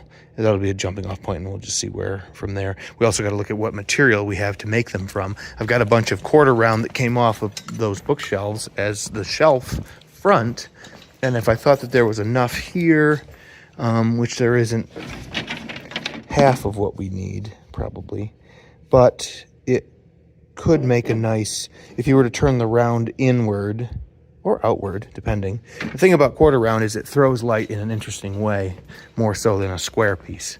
And so if we just have a bunch there anyway in those short sections, then maybe we'll just make frames with mitered corners out of those and put them down and just leave them down.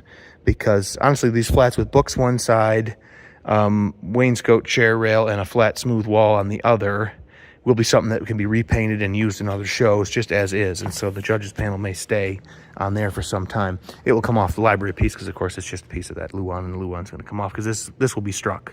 This will be deconstructed. That will be deconstructed. And so that, the circulation desk stays. That was in a show years ago, several shows. That's been a part of for us. So, blah, blah, blah. Back to work.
right, I got that darker color sprayed in a lot of areas, and then I broke out the shittiest piece of Luan that I had kicking around, something that was routed out of an opening so the edges aren't square anymore, and there's certainly something that could be used there, but for all intents and purposes, it made a better palette.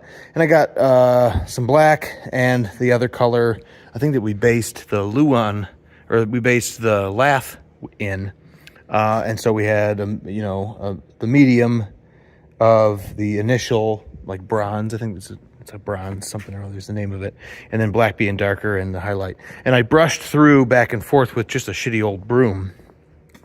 And I just was careful to, for the most part, move straight along. I put some sideways marks like there to indicate maybe some like saw. Sometimes with rough sawn lumber, you get some like edges of the circular saw as it made its way through the lumber, which nowadays you don't get unless you go get lumber sawn with a circular sawmill, where a lot of them are band saws now. And then I use the same broom and drag it over the longer lengths of components that are going to intersect with other types of finish, like the wallpaper down here, the shingled roof. Some of that stuff back in there can be dry brushed, and we can spend time there later on, especially after now or going forward when it's dry. Before, when I was doing this, it was still wet, and I got a little bit of paint on me here, but I don't have a lot, and I was trying to keep it that way. I sprayed the grids, that bronze tone here on this bench. I got the beadboard wainscot off the side of these stairs because the Wormwood house won't have that. It does have a tall baseboard, which will be good because we got these feet of that rolling doorway that I think I'm going to have to break out the Wormwood finished wood color and spray those and the trim. We'll do the door later after I fill the door opening where that window is. This is all supposed to be unfinished framing lumber, and this will be more of a true brown, the way that the stairs and stuff are now, but it'll be freshened up. And then we won't walk on it with our filthy feet and stuff and all this crap around here. There's rehearsal now tomorrow, so I'm just trying to get some things organized out. Okay, I got these lines snapped. I just picked 4 and 6 inch widths, and these have been oriented so that they line up in a sense. The dry brush is lined up, and the little cracks that we've laid out with the chalk line have been lined up. That's the point here. The point is that these look like long boards, because when you break this on a stud from this vantage point on that central stud, you won't see that it isn't long contiguous boards. And we're gonna want some more of that happening, like I say, underneath that roof system. But for now, those are ready to go up. That way we're just putting the black lines on the chalk where we see it, and all the real estate where we don't need to bother with that. We're not wasting that time. To some extent, we wasted the time getting color up into those top corners, but this is the way to do this. I think the collateral benefit of the order of operations that we chose here is gonna be important to the success of this look. I'm realizing now that I meant to replace this stick and bring it all the way down to the step and yada yada, but I just don't think I'm gonna bother. It's been painted now, and it's the type of thing that no one will really notice. The one thing I see is gonna be an issue is the toe screw that I put in, the head of it sticks out, so I gotta go up, and I probably won't run that in because it'll likely split. I'll put a different screw in and I'll take that out. And then we can proceed to putting these 2 sheets up for now. The other side of them has also been painted that green. And so that'll, get us to that point. I've got the railing system back down again. We're gonna paint that gold. We're gonna put the final Wormwood house brown, which is this. It's a little bit different than this. This surface needs it on there. And the wallpaper goes in that area as well as over here. And we got some peel and stick type paper. Just a busy, gaudy, frankly, it's pretty cool with these flamingos, and so we just hung here to get a sense of how it looks. While I've got the piece around, and before we do the paper, I got that painted and dry brushed. This trim and jamb and door slab need to be painted that brown. So I'll probably take the slab. This door is just getting to a point where, this is over 5 years, closer to 10, that we used this cheap hollow core door and put this opening through it eventually, and it's just starting to really, the action is poor. The hardware has been painted over, so I'm going to I'll take the strike plate off, the handle off, the door slab off by taking the screws out. I've had to use longer and longer screws because they get stripped and etc. However, the heads of these construction screws stick up and then they crash into each other, and then it's tweaking out the door when it closes. And so I'm going to get everything out. I'll probably pump as many of these holes full of glue as I can to try and then when I put everything back together again, not that the glue will be wet, but it'll be physically in there and dried and cured up. And so running a screw in should make sort of a fresh connection, hopefully. And I'll do that with drywall screws that the heads will pull. I can get real long ones and the heads will pull down nice and flush. No use going to buy special wood screws for this. In another case, that's what you would do. But drywall screws will work just fine for us there. But I'll get that off and out of the way for now and spray the trims. And then we can then we're ready for wallpaper, basically. I forgot I got to make this triangular framing for the one side to support that sheet. I may as well make it up now and get the layout in there to align to the current layout. Now, almost everything is on the same layout, except for these areas that I never changed above the stairs when I framed this first sort of larger structure. So the framing layout in this lower wall below the stair stringer, etc., is the same layout as the one that's up here, and it's up there. It's correct, and you can see as soon as we get away from here, this one and this one, and the edge is always just whatever the edge is. But these couple here are basically where we've gone wrong. However, the problem becomes I can make a little mark on these lower sheets that are green to indicate where the layout should be once I've got the sheet up here and covering everything up. However, I can't make a mark that works out correctly here. I can make a mark to catch those two studs because you want to get that lower edge of the sheet, but then you got to have something to get the rest of these, and we're going to need that thickness of material that I ended up a little bit shy of this plane with the fascia on the dormer as a result of somewhere. I moved my angles from 30 and 60 degrees to 31 and 59 degrees somewhere in the 3D model, and I guess I just never noticed it. And in that discrepancy, I ended up having to use the pieces that I already cut and put a different angle on them, and it scooted the fascia. The rafters got a tiny bit shorter in the dormer, and then the fascia moved over, but no big deal. But the point is, I need to be able to find things to attach to and not poke a bunch of holes and stuff for no good reason, because every missed screw needs to be taken out, and every one of those holes would show up like a starry sky when you've got the cyc lit up behind this piece. Little sparkles will come through those sheets of Luan, which is annoying unless you put tape over every one of them and yada yada. So we want to avoid missing layout. And so I'm going to make a triangular piece for over here and put this same layout in there carefully. And then over here, I'll put that piece of material up, and I just think it's too wiggly there to leave it unsupported. So I may want to put wherever the last layout stick would be right here and put a piece right there just to catch those. And then these sheets, I'll have to flip them over and put a 16-inch layout on them with a chalk line before I put them up, and then I can quickly and easily find that. When I can stand on the ground or on a short ladder and hang the chalk on layout from, like in these cases here, I could see the upper stud, so I could just hang a chalk line and let gravity make it plumb and then snap it. But we're getting away from that, being able to use that technique here, and so I want to be thinking, and I'll get the framing up, and then I'll put the layout on the back of these sheets, and then we can finally put these sheets.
All right, well, I'd like that oval hole through this wall, and I'd like it to go through both the outer and the inner sheets of Luan.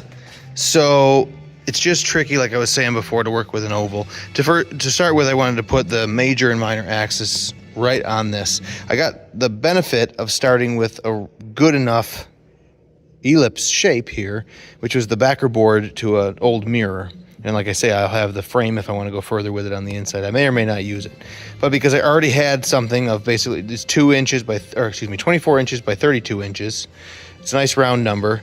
And I stood here and looked, and she's shorter than I am, and for the most part, 6 feet made a good top point for that mirror. You always have, or usually have, a fixture above there. So right around 6 feet tall is a nice place to be, because even a 6-foot person, as they back away, it may be a little taller depending on the household. But anyway, it swings a 32-inch mirror down low enough to see most of what Matilda's doing in the mirror here. And it certainly fits in this framing. This is already 24 inches. And it doesn't dip down any closer than 7 or 8 inches from that component there. And so these will control that. I may throw some 45-degree angle pieces in here just to hold the Luan just more snugly. And then the last thing we'll do is put the ram board, or like tag board. You'll see what I do to finish that out. But then once I knew I wanted 6 feet high, I know I'm going to start the sheet here. We're at 47, so a 48-inch sheet's going to be long, and we'll just trim it with the trim router like we did with the original one that was up here with the square hole in it that's lurking back there. But so I'll start the sheet here, and this is 12, and so I just took all these measurements over there. The other thing that I want to do is, I don't know how this happened, but it's exactly 96 inches from the bottom edge of the eave to the floor. Meaning the seam, we're off the floor a half of an inch, and then we got a 48 and a 48, and so we're just a little high with that seam coming out this way. And in the same way over here, I'll be able to carry that seam over and put an end cap on the eave and the overhang and soffit that all up kind of easily as a result of that stack up. That being said, the way that I'm going to create framing in there to carry that soffit is that we'll put a ledger, a 2x4 ledger on the wall, and we'll come out with a couple of sticks where the bottom of them are flush with the eave, and then we'll be able to apply a sheet. And why am I telling you all of that? Well, that's all the more I need to cover the wall then is to there, and then there won't be anything necessary beyond there. We may or may not add that foam brick still, and it's not going to be super substantial, but if it's just styrofoam down here and you kick that, it's more easily going to break than if there's Luan behind it. I just as soon have the Luan drop down and basically notch out and around that wheel. So we got 8.5 over, 5.5 to the floor, so I'll take a 5 by 8.5 notch out of the corner.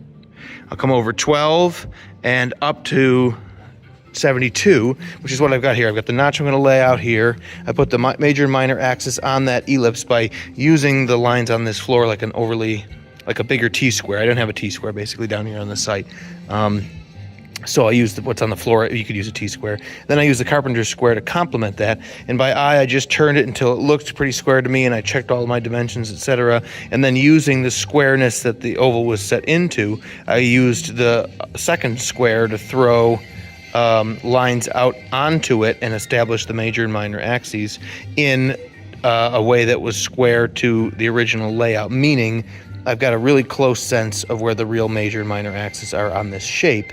And so then if I take and measure 24 for the center, since it's 2 foot wide and I want to be 12 inches off the edge of the sheet, 24 inches will take me to the center line here. So if I go to 24 toward the top, which is that little mark, and I go to 24 at the bottom, which is that little marker, I checked it with the tape anyway, and I put the ends of my major axis on there, I know that I'm not skewed like this.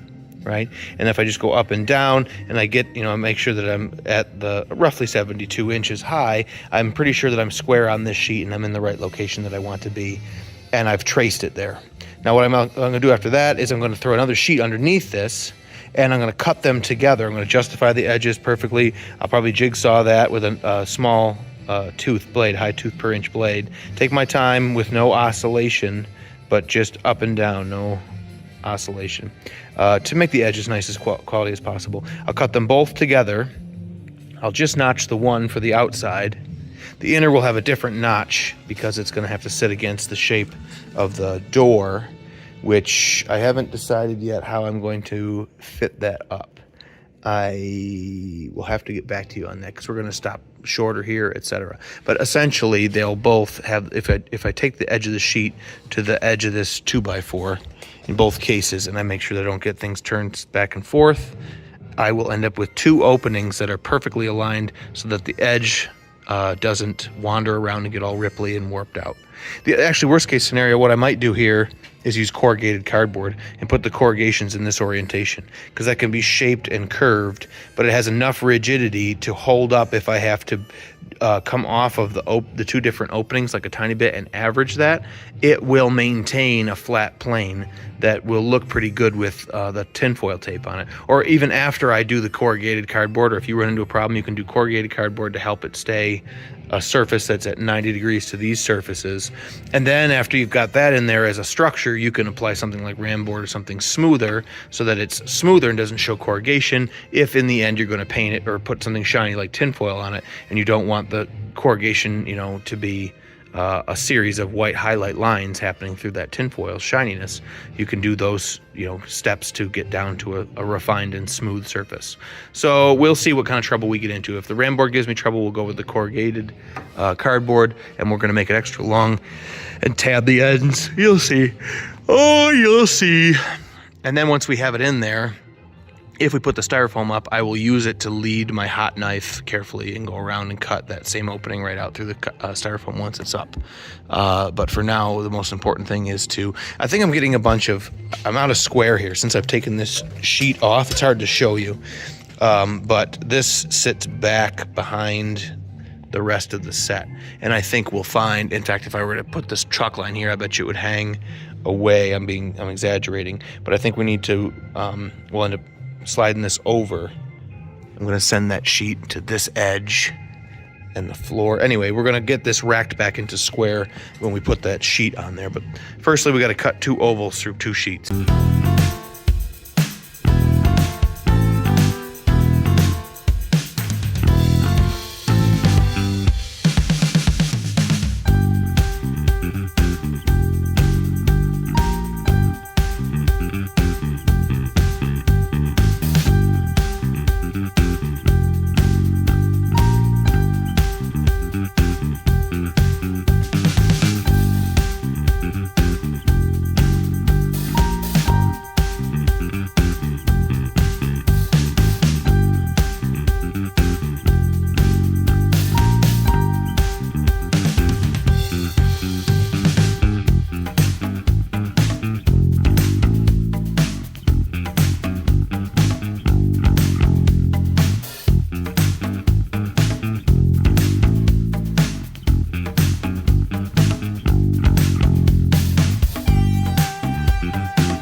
Well, that went pretty smoothly. However, before I lock that down anymore, because I'm sure that I want the sheet flush with this frame component on this side. So we're up and attached on the left. And I came over to the right just a little bit there and around the anatomy of the wheel. But I rolled this up on the differentiation between the black stage and the finished stage. And I put, you notice the jamb. This is the jamb. Face of the jamb is bang on that transition, as well as the entire frontage of the set. Now this Luan curves in a little bit, so we're on the plane of the Luan that's remained rigid, and this is again where you can see the Luan curving in, and so we're on this unbroken plane here with this edge. So we're bang on all the way down the edge of the jamb, and then we're out by over 2 inches, 2 1/8. So that's where I want to do everything that I can that's going to help the door function better, to square that up. There's a variety of things here that'll get better if we can get that to square up. It's going to be tough. However, it should be possible, and it should come as a factor of this being a relatively independent construction out and underneath this. I have to attach this to the floor and they don't like this. I try not to screw into the floor anywhere, and so we're going to have to be careful here, but we're going to have to find a way. Maybe we'll move it from this location to another better location where we still have a nice straight line. But I'm going to have to set it up to where this is rigid, and I can pull on that with a ratchet strap until it lines up down here. And then I'll attach at least this outside material, if not the inside material at the same time. Which, if the outside's going to do, if we're going to be able to do anything about this, one side or the other will likely do enough. But it wouldn't hurt to be ready with the second sheet, although there's a lot of moving pieces to this process. But this is where I will choose to, in breaking the plane, these points are all on one plane, theoretically. And the minute we move a third point, or any point off of that plane, you have a triangulation. And in a triangle, it can only exist if all three sides remain the size that they are, the length that they are. Now, a square can have four sides, and it can, I'm sorry, that's, yeah, actually that would be like that. It's going to move down in a way. A square can have four sides that are the same length, but the angles can change from 90 to whatever that is, and it can move around. But a triangle can only be the shape that it is in, and that's why we call things like trusses and stuff like that, structural components, having been triangulated. This is what I'm sure you're used to seeing in any kind of a truss scenario. So in the same way, the sheet will act as a fortification in this aspect. The minute we move a fastener off of this plane to another location, it becomes a triangle that can't change. And we're going to do that all over the place here in the attachment of this sheet. And thereby we're going to triangulate this aspect and attaching the sheet to that frame, and that frame that may have otherwise been racking, it's called, this frame that it may be doing this. That's what I'm seeing. If this is the face of this rest of the set, and this is this end frame, and it's sitting back 2 1/8 inches, that's not the scale, but that's what I'm seeing happen in this square end frame. And so let's rest it. Let's force it back where it should be before we triangulate it all out, and hopefully we hold it in that location, and thereby we at least make a huge improvement here, if not putting it back to where it's perfect. The problem with things that are on wheels is they want to fight with you and move around. This is an easier thing to do in any other scenario, where you can start saying, well, that's where that goes, and that's where that goes, and this is all the right size pieces, but they're a little twisted, and to pull it over here and attach it, well, then we've got what we need. I'm going to have to spend some time here and find a way to hold this part down and get that much changed. And so I'm a little bit stuck on going any farther than this. We'll just have to see what I'm up for this evening. I've also got some other things I got to do before I get out of here. At the very least, I'll put a screw or two that we won't reuse when we put this on permanently in here to just hold it on there for tomorrow. Make sure that we can see enough of her action, through that hole. And so maybe that's a better bet before I go any further here and we decide, it needs to be bigger, move up or down, whatever. I'm fairly comfortable with this decision that I made, but as you can see, it won't be enough to just have one surface, because the framing that supports it visually cuts it off as a square, with a flat side. We're going to need to return that shape over there and put a surface inside of this to make it a clean oval portal through. But this is all the different stuff that goes on in all this decision making at any given time. I've been watching this for a while now, knowing there was something whack here. Between the screws being correct in the door jamb, and the door jamb being more square and plumb, hopefully the door goes back to working better and better as we continue to iron these issues out.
Okay, well, this isn't perfect, and I've used ratchet straps as a come-along before in videos, and I've said, you know, don't, because I personally know somebody that was doing something like this with a smaller ratchet strap, and when things let go, the hook ended up in his sinuses, smashed into his face, into his sinuses. It was extreme, and he's got a cool x-ray of his head, his skull with the hook buried in his cheek, basically. So you don't want to be putting a lot of tension on this. This doesn't have a lot of tension on it, really. The hook is barely biting, you know, around this corner, and it's barely biting around the corner of that. You don't want to be doing anything too much here. However, it's giving me the leverage that I need, and we're super fortunate to have this trapdoor for a bunch of reasons. This is the first time I've used it like this. Ooh. But I am just noticing. See, I pulled it in tight to this steel, but it's opened now down that way. So I was taking for granted at this point that I had pulled that in tightly and that it was going to stay there. I would actually like to close that gap so that I can be more sure of my squareness, or the extent to which I've pushed that other bit. I need this to stay over there somehow. I thought just grouping it with a strap would be enough. Yeah, that's lost a lot of tension out of it, so maybe I'll take that up a little bit more. I'm just trying not to squeeze and break other things. I went behind the door here. Stupid ratchet has to land right on the freaking door.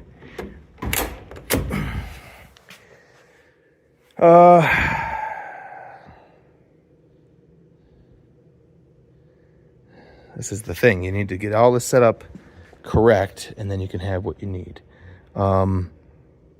This ratchet should really go probably to that loop, and so it's pulling a loop tight around all four corners toward the side, or toward the middle of one side rather than on the corner. So I'll reposition that. My goal being, where'd my tape go? I had it on my hip so I could show you this whole thing, and then I set it down, and all right, hang on. All right, I've decided that I'm not going to go to all the trouble to square that set up perfectly to these three posts. It would be nice to do in theory, but really the most important thing is the distance from this jamb to the seam right here is 14 inches or so, just a little light of 14. And over here, I'm at a little light of 13 and a half. My point being is that I just wanted to overdrive this a little bit because I expect it to relax to some degree. It would be crazy, I guess, if it stayed dead on there in my mind. Also, this is free to change by the stresses that it's under based on the surface of the floor and these wheels over here. You know, when considered against the surfaces over there, this end of the set is quite independent as a result of this door notch, and it's the reason that I ended up keeping this framing and everything all in here above, because of the issues that this presents. Another thing that will help here, the other side of the wall, the Luan, but Luan here and Luan on this ceiling will continue. You know, if I measure out the ceiling and I cut a piece that fits in that, but it's perfectly square, and then make sure that it goes in, turning that into a perfect square, will, you know, continue to help this scenario. But for right now, this is the part that I want to do, and I'm just loath to reset this whole thing because I've got to break this whole set, or this whole stage down, and get ready for the Act 2 rehearsal tomorrow, which is just one of the logistical things where I can't just walk away and leave something set up for another day. I really don't want to be here anymore. I want to be coming at this with a fresh sort of mind. But I think we're okay to put a few screws in this, and then of course I gotta leave it loose enough to get the hook back out of it, and then try to finish screwing it, and we'll just see if I can make any permanent headway here.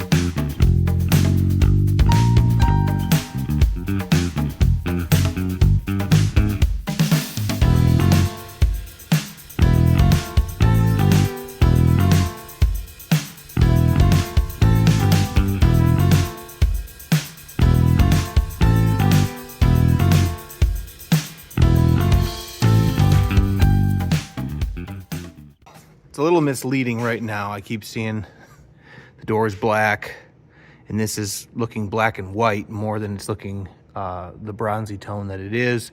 The lights in here are misleading. The coolness of the fluorescents are doing a lot of that. But I am overall, again, this is going to be that warm brown. This is going to be that warm brown. There'll be warm brown baseboard, warm brown crown molding. Probably, I've been flirting with it being gold, but I think the brown will help here because it'll be a clear designation between the finished wood tones in the finished downstairs and what constitutes framing lumber. You know, people who aren't super familiar with the anatomy may confuse that big joist for, whoa, I knew what was going to happen if I didn't latch this. They may confuse it for trim, or, you know, it occupies a similar space. So putting the actual trim to the room, these are all whack because I've only just gotten them working and didn't really adjust them or anything else. They like to paint them out, but when you load them up with latex paint, essentially they need to go out and lay in some gasoline outside or something like that and melt the old paint right off of them. Again, this is hard to do with one hand, but and then just paint them out each year. Actually be better off with spray paint. The latex paint on hardware is just a real problem, especially for threads. Painted threads is just a real problem there. So anyway, I'm excited to get the finished trim wood tones up, and then we can get up here. And this is, like I say, I'm glad we did the chalk marks, but all this real estate would have been wasted to paint the black, not that it takes that long. And so this way we can just carefully sit here. Students can even do that, potentially. And then we'll also put the knot holes and notches and stuff like that. I'll probably do that myself just to make sure that it's elegantly disheveled, to put it, to coin, or to, not coin a phrase. That's, say anything. Anyway, Bemis. So here's the difference between what you can achieve painting side to side within the sticks, and this is what we got done on the sheet before we hang it up, and it makes a good example of where you can get follow through, and you can't get follow through here without making a mess. So I'll just have to carefully blend those areas, although they're a little bit more low key versus the rest of this. And I'll probably just crash into the top corners of the framing with that lighter tone or a couple other tones at some point and just get those to jump out a little bit, and that will be real nice. We got this place sort of cleaned up. I'll leave the little sweeping and stuff. The kids can always do that. Got the ladders out of the way.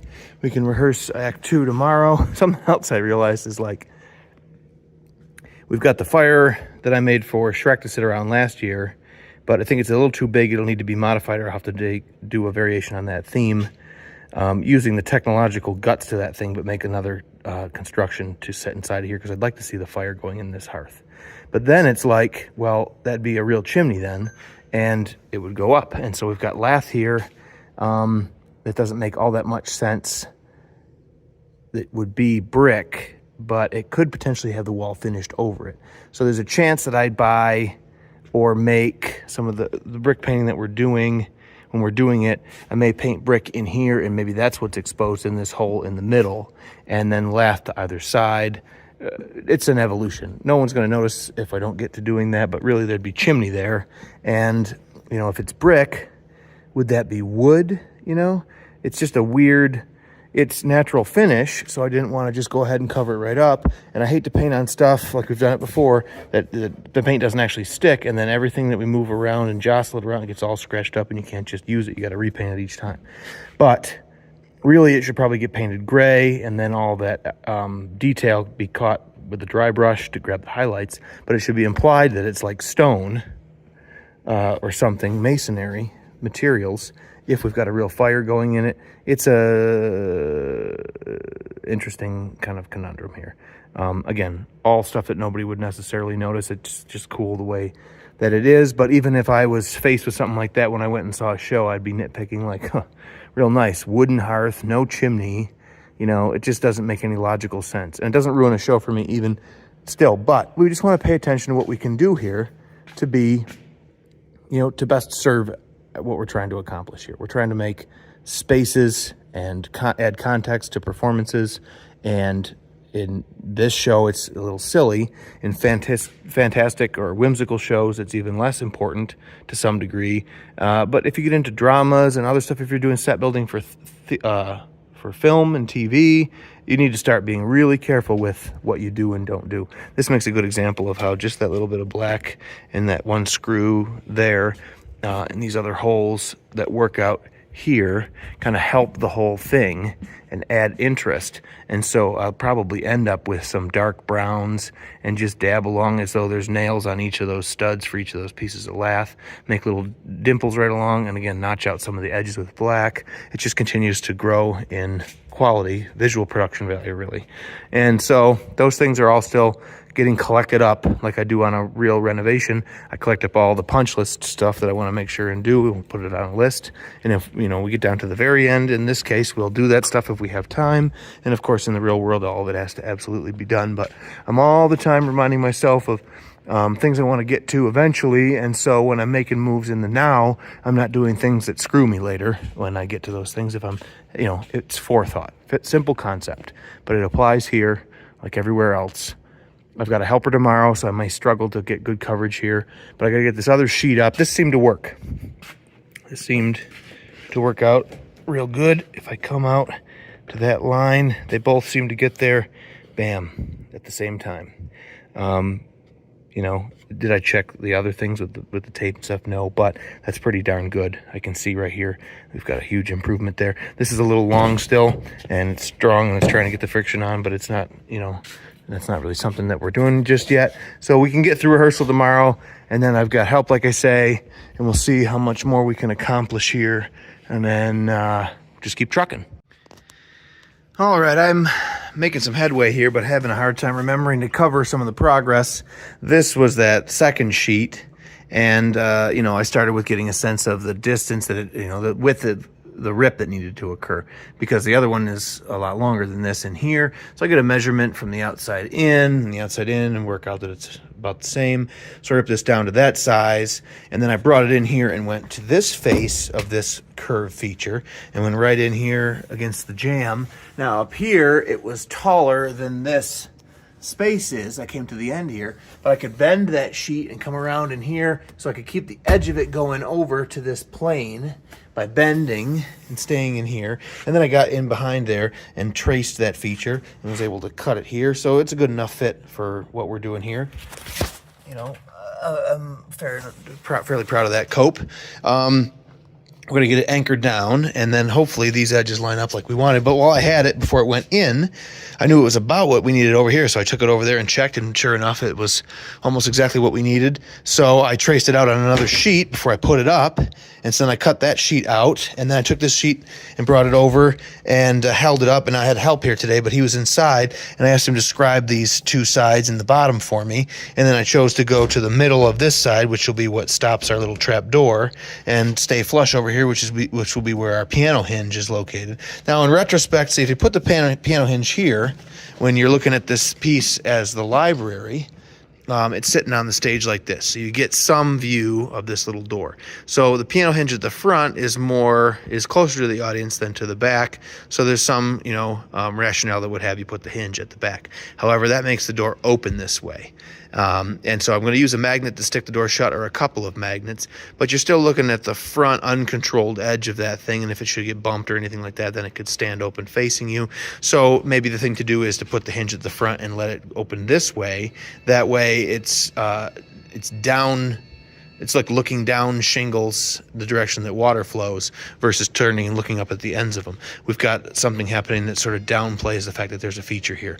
And so this is maybe a little bit too detailed, but I ultimately chose to put the piano hinge on the left here and hinge on the left, and then land, and I'm going to have to control this stick or something at a point here, but I'll likely put a little bit of sheet metal on the front of that. And then I'll stick a magnet to the back of the piece of Luan, or something like that. In fact, the sheet metal may go on Luan because Luan's so thin, and just bed the magnet in here, but it should just stick, and I'll put a clean little hole in it for a finger to get a hold and pull it out, and we'll end up with something on the wall here that makes that sort of disappear. A busy wallpaper or anything like that will be... Actually, no. We're going to take the wainscot around the corner. And so if I'm smart, I may try to make the judge panel frames that we put on there at least this height, and put them on that elevation. So we got panel, and then over here, even if it's a bit larger than the trapdoor overall, the bottom edge and the top edge are underneath or at the edges of that judge's framing, and so all the more this disappears into the squareness and the vertical lines and the color differential in here and everything like that. So hopefully we're on the right page with that. Really, it ended up just a product of where these two studs made the most sense underneath that horizontal thing. I've got to put some floor in here still for them to sit and ride in here, but we're on our way with this, and I was as smart as I could be about these pieces and the way that they fit in here and getting them knocked out kind of together in one.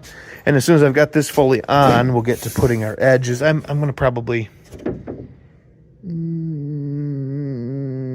I'll likely just make 4 of the same knee brace things that I'm sure will work out like an inch or so away from the surface here, and just install them because I can get right in here and do that, and it'll help control this width really nicely around the edges and support it, because I hate to have somebody try to push. It's just an attractive place to push as a stage crew member, and if it deflects a lot, then you're deflecting out the glue that may be holding the cardboard, or wrinkling the tin foil and putting permanent shapes into it where it would otherwise be smooth. So before I get in anywhere and wish it hadn't been like that, I also need to work out where they'll land and if they don't intersect here on an angle from here and from here. But I'll make the largest possible gusset to get as close as I can to these edges by cutting these corners and supporting them, and then I'll go ahead and fill the edges of it just as a best practice. And my helper got my soffit up on the other end of this thing.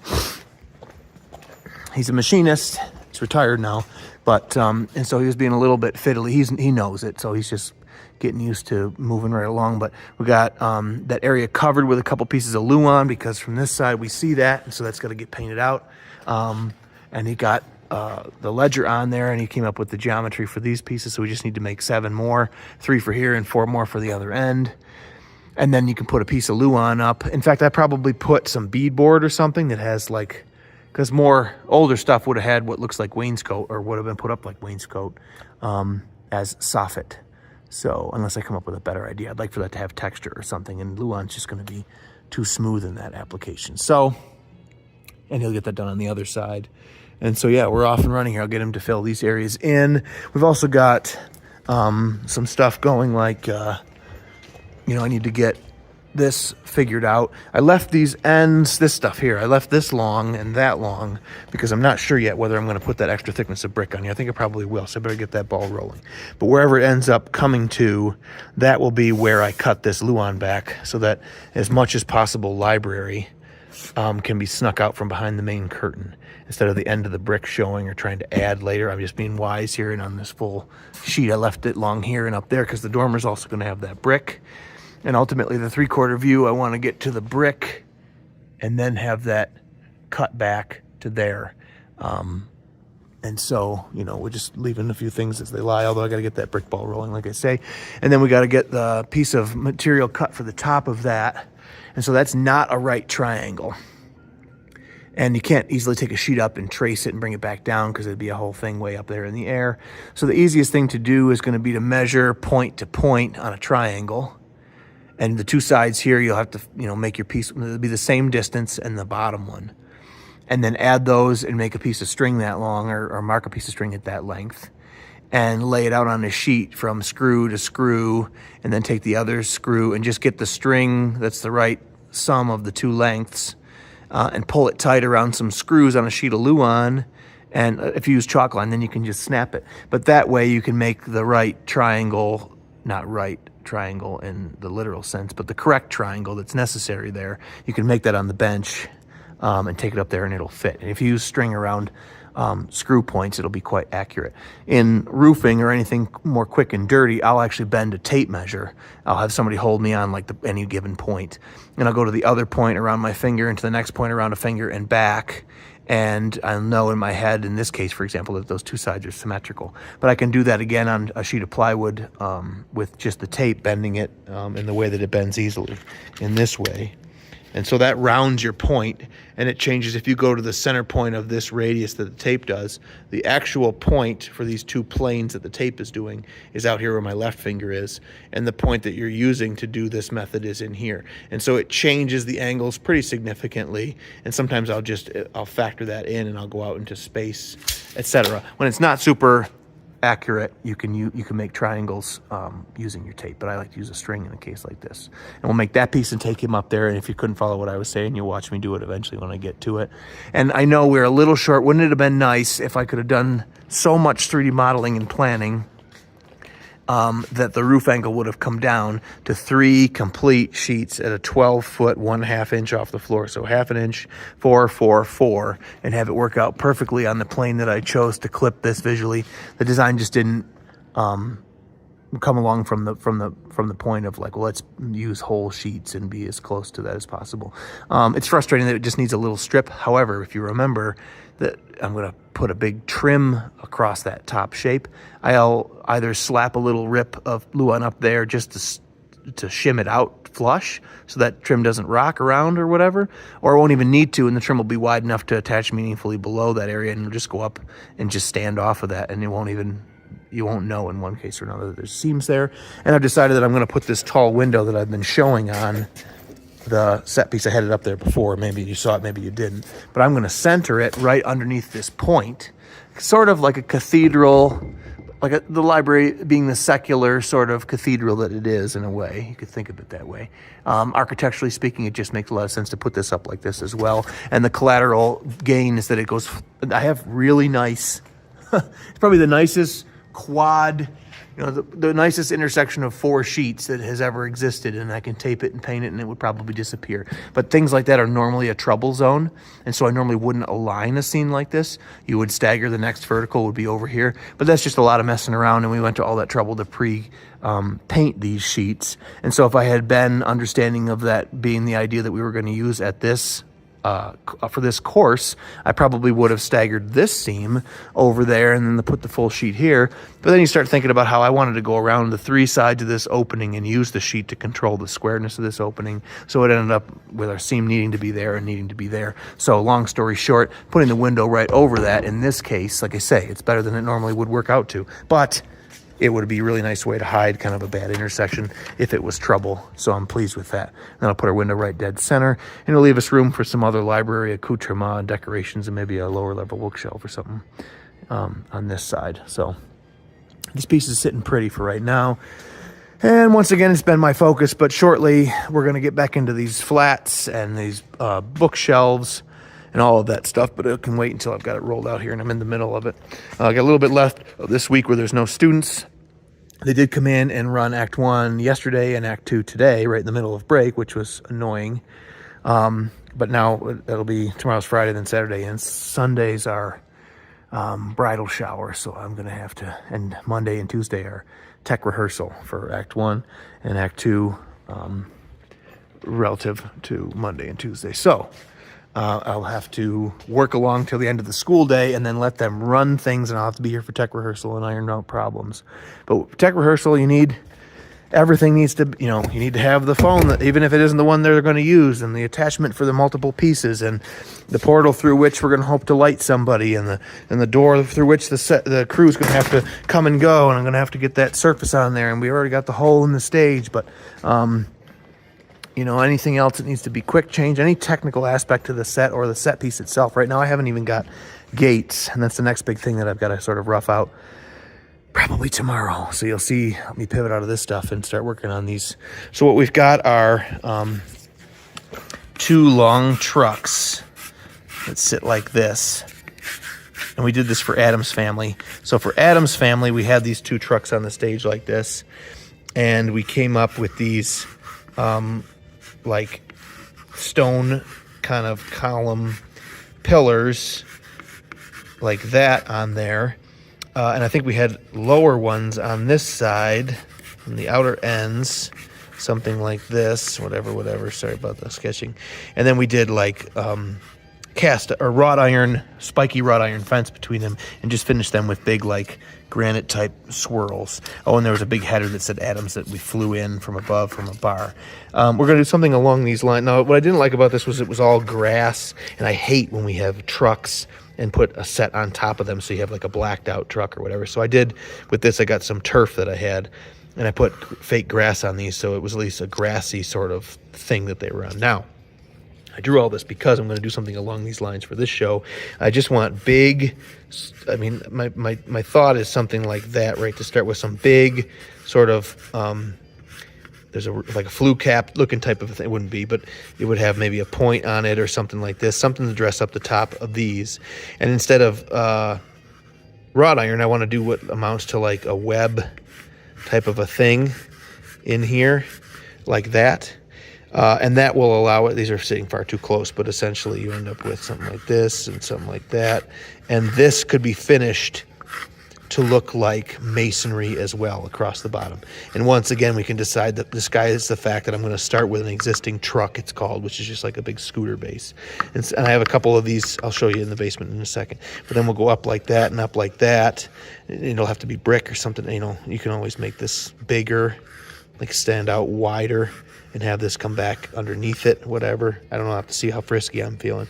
And whatever feature on the top of these things, whatever. But this could be gray, and this could be gray, and these could be gray, and this could be brick or whatever like that in here.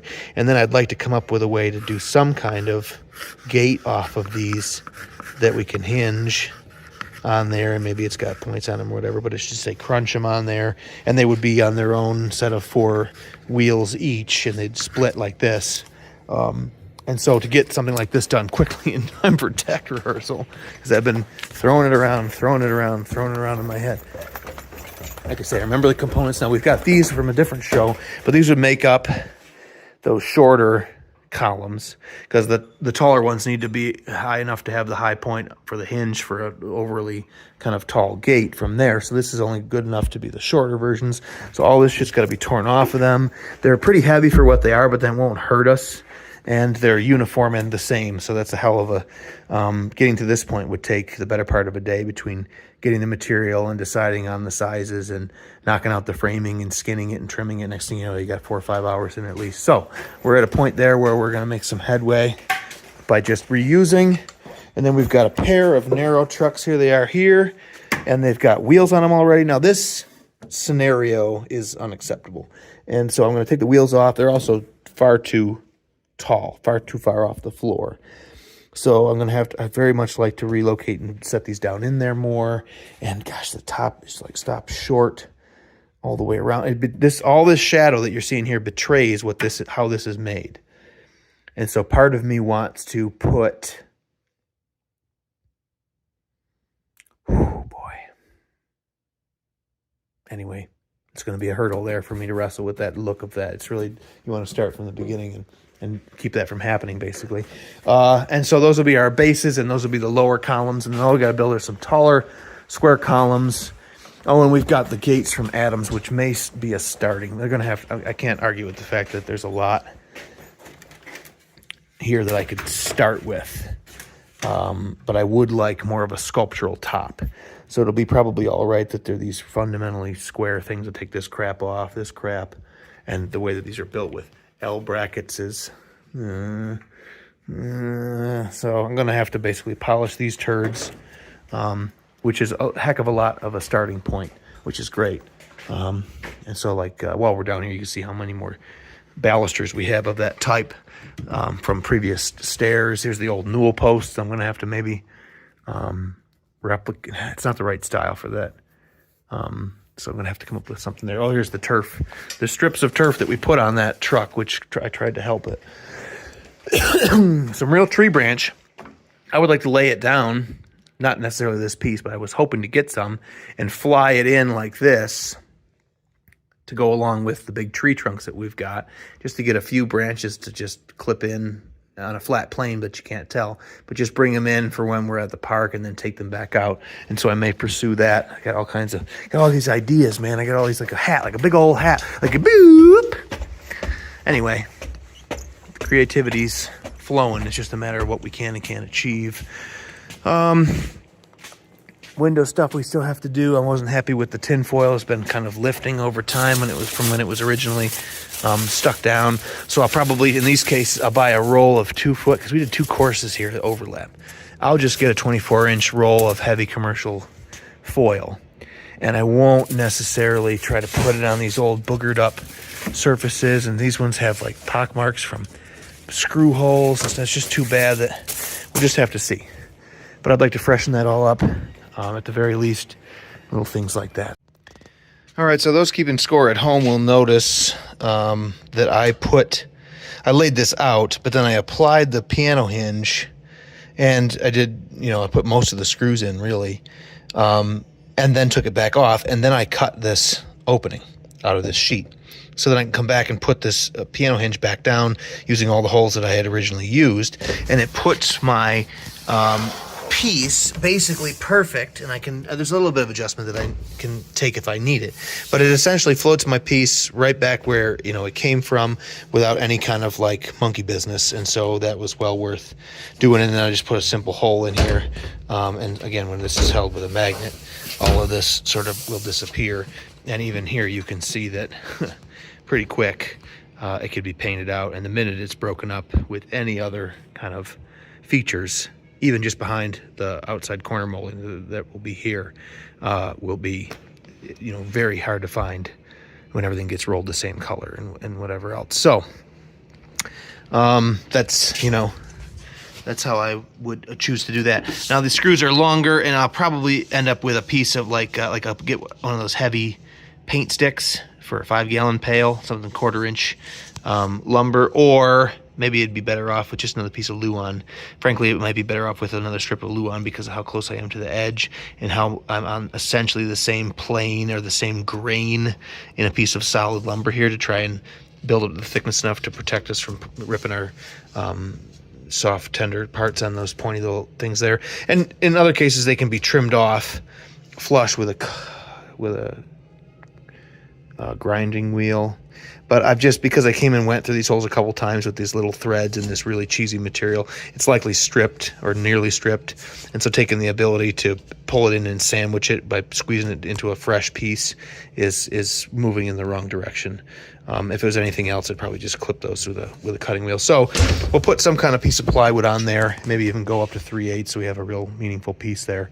And because we're flush and didn't hinge, even though it would have worked just fine on the split, we have the room to add that thickness adjacent to this 2x4 without running into too many problems, although we're not exactly flush, so we want to bear that in mind. In fact, these screws probably come in tight to the edge of that plywood. And so we're going to have our work cut out for us here to do much with that. But that's for another day. So that's the kind of forethought that you may want to incorporate and go that much further to make less of a headache for yourself. We need a piece on the ceiling in here, and the same Luan thickness needs to occur in places that are easy to forget, like down there. And then I'm going to end up, like I say, trimming this all up. And that's all I have to say about that.